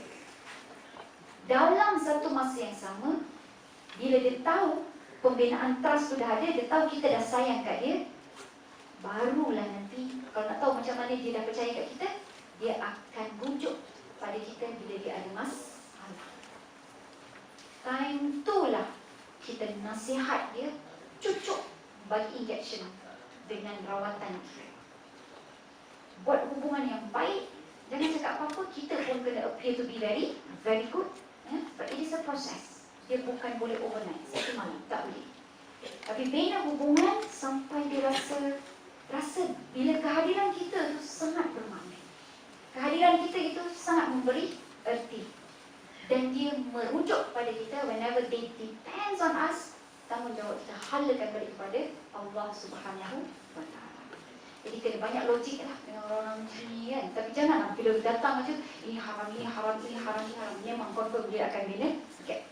Dia tak boleh lagi nak tegur dia. Jadi baik dengan dia, tunjukkan seseorang itu suka diri dia dihargai. Jadi ke mana-mana kita pergi, berikan something, SMS dia, apa, tanya khabar dia dan sebagainya. Wallahu a'lam.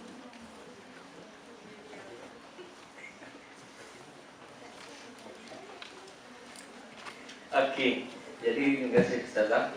Sebelum tu kita ada satu soalan terakhir yang dua. Tapi sebelum saya bacakan soalan ni ditujukan kepada Ustazah. Mungkin saya baca dulu soalan lah. Soalan bagaimana untuk meyakinkan ibu dan bapa bahawa sebenarnya jika berkahwin di usia muda, saya masih boleh membantu keluarga dari segi kewangan. Sebab ibu bapa berfikiran apabila berkahwin, anak-anak tidak dapat membantu keluarga lagi, terutamanya dari segi kewangan. Kita boleh jelaskan sebentar nanti. Sebelum pada itu, disebabkan cerita yang dibawa oleh sahabat kita tadi berkenaan pemuda yang dikecewakan. Jadi mungkin kita nak dengar sedikitlah pandangan daripada Imam Muda Nuri. Mungkin, ataupun nak kata apa, mungkin Imam Muda Nuri antara orang yang pernah dikecewakan. Mungkin boleh berkongsi. Baik, saya bercakap bagi kita orang lelaki lah. Kita lelaki ni, kita punya perjalanan hidup misi kita dengan perempuan jauh berbeza. Kena ingat, saya ada misi saya sendiri dan masing-masing ada misi saya sendiri. Saya tak macam saya tak hanya sekadar bina pendidikan saya bina bisnes saya sendiri, dan sehingga saya boleh duduk bersama ibu dan ayah.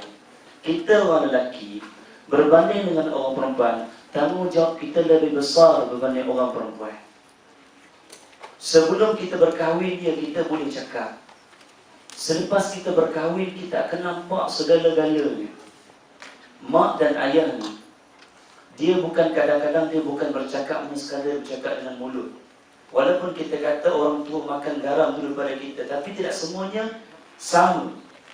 Mak dan ayah tidak akan bagi satu keputusan yang buruk untuk anak-anak dia.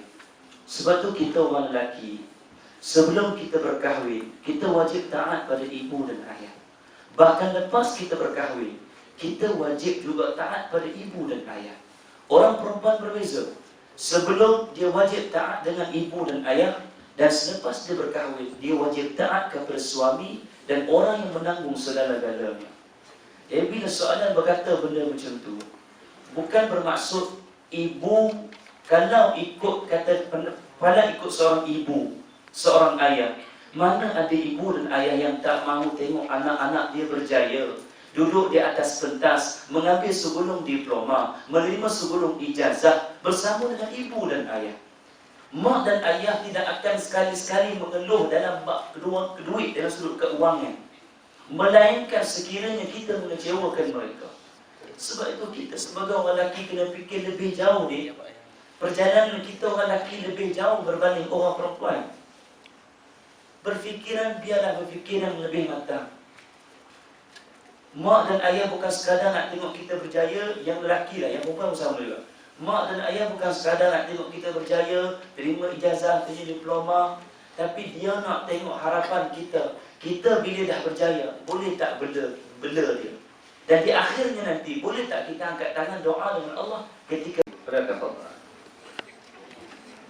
baik, sedikit pemulungan dan sedikit ulasan yang terakhir wa akhir ayah daripada saya untuk kamu semua, terutamanya adik-adik saya yang saya anggap sebagai adik-adik saya. Saya malu sebenarnya sebab anda di kalangan mahasiswa, mahasiswi, tidak semua orang dapat duduk universiti yang mendapat gelaran mahasiswa dan mahasiswi. Tidak semua orang diberikan pilihan untuk belajar di tempat bagaimana anda belajar. Jadi, sebagai seorang yang ada ilmu, yang bergelar mahasiswa, mahasiswi, cinta yang utama, cintalah kita dengan Allah Subhanahu Wa Taala dulu. Supaya cinta kita dengan Allah daripada sekarang kita duduk di sini, di akhirnya nanti Allah akan bawa kita cinta yang sebenar bersama dengan ibu dan ayah, bersama dengan isteri kita, bersama dengan keluarga kita, fi jannati, daripada dunia sampai ke syurga insya-Allah. Yang kedua, yang terakhir untuk adik-adik yang dirahmati Allah sekalian, perjalanan kita semakin jauh dan semakin jauh. Hari ini umat Islam diuji oleh Allah Ta'ala dengan pelbagai perkara. Yang pertama kita tengok, di bulan Muharram ni, bersempena kita masih lagi berada di bulan Muharram sebagai sambutan tahun baru dalam agama Islam. Kita kena ada perubahan dalam kehidupan kita. Selama saya 29 tahun saya hidup, saya tak pernah tengok berlaku dalam negara Malaysia Allah Ta'ala hantar puting beliung yang berlaku di Kedah. Setuju tak? Ini pula dah. Ini boleh. Itu menunjukkan tak? Itu menunjukkan petanda yang pertama yang Allah nak bagi kita sebagai seorang Islam, membuka mata kepada kita. Yang zaman fitnah semakin berleluasa, nak bagi segala kita fikir bahawa hari ini tentera Allah bukan sekadar air, bahkan Allah boleh menghantar angin. Jangan kita fikir untuk bala daripada Allah, tapi kita fikir dengan logik akal kita, dengan kewarasan akal dan Quran dan hadis, bahawa Allah mendatangkan ujian bagi kita untuk kita berfikir. Yang kedua, umat Islam diuji hari ini oleh Allah Ta'ala dengan pelbagai program yang boleh mendatangkan fitnah di kalangan kita, bukan sekadar dari sudut akhlak, tetapi dari sudut akidah bahkan lebih jauh daripada itu. Yang ketiga, umat Islam diuji oleh Allah hari ini dengan penyebaran video, penyebaran filem-filem yang mendatangkan keaiban fitnah di kalangan masyarakat, yang boleh mendatangkan keruntuhan fitnah itu di kalangan kita dari sudut akidah. Kita yang tahu hari ini duduk sini kita tahu. Tapi bagaimana orang-orang di luar sana? Bagaimana dengan nasib keturunan kita di masa yang akan datang? Jadi perjalanan kita semakin jauh, dan semakin jauh tuntutlah ilmu, belajarlah ilmu. Insya Allah jodoh itu akan ada bersama dengan kamu. Jaga akhlak kamu, jaga sikap kamu, insya Allah akhlak, insya Allah isteri kamu juga akan dapat seperti mana yang kamu nak. Wallahu ta'ala. Terima kasih Imam. Tadi ada soalan sikit dia sebut, jadi saya sebut je lah sebagai syarat untuk menjawab soalan tersebut. Saya dan anak saya memang dah besar, dah 18 tahun. Anytime kalau dia cakap dengan saya, "Mi, saya nak kahwin." Apa agaknya cerita rasa saya? Atau apa agaknya jawapan saya? Anak-anak ini kasih diri, saya akan menjawab ikut kemampuan anak itu.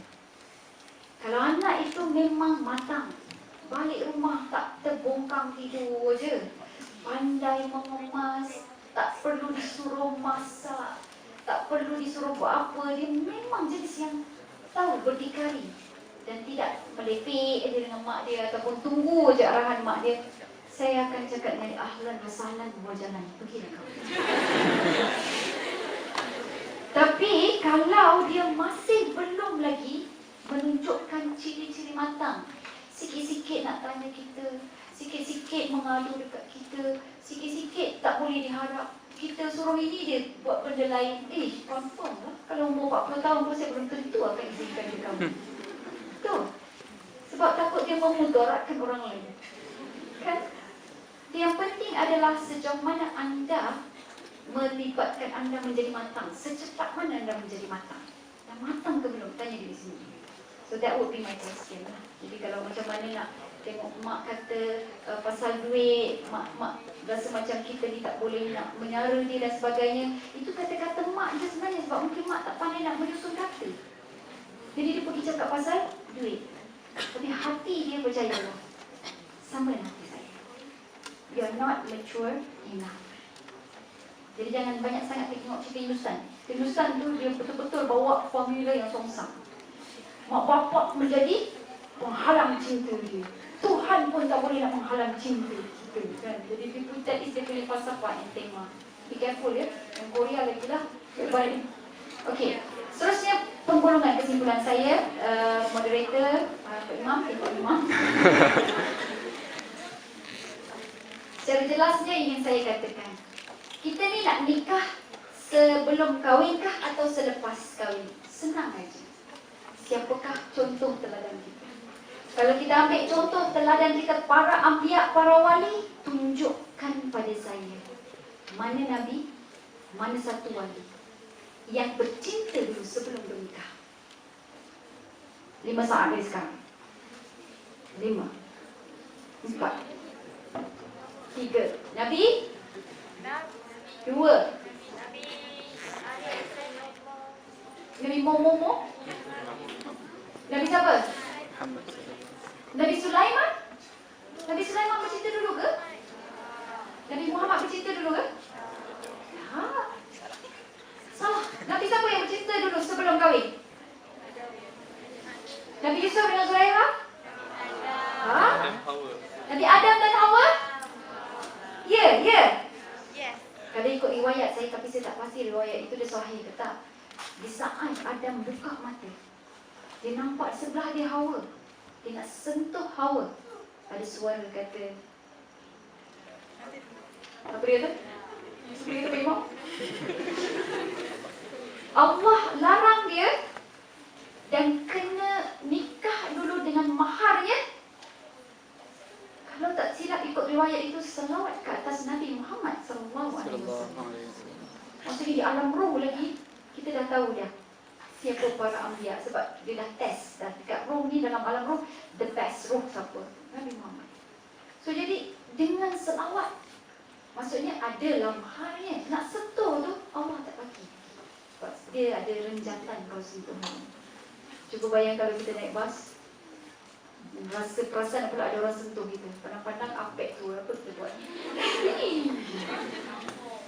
Kalau yang pegang kita Aaron Aziz, apa kita buat? Nah, lama pun tak apa. Your mind, your thinking gitu. Jadi sebab itu kita yang memilih, kita yang membuat keputusan sama ada kita ini nak ikut Nabi kah atau nak ikut sebab ini. Jadi kalau tak ikut Nabi, dia ikut siapa? Syaitan dan juga geng-geng dia serta tim dia. Sekian, mohon maaf anak-anak yang dikasihi, saya mengucapkan sedikit tahniah kepada pihak penganjur yang telah melakukan satu program yang cukup baik yang membangunkan ilmu dan juga kesedaran di kalangan kita. Alhamdulillah, satu lagi tepukan kepada mereka yang berbat. Dan saya ucapkan tahniah, balik ini terus buat timeline bila nak kahwin. Boleh? Wallahu a'lam.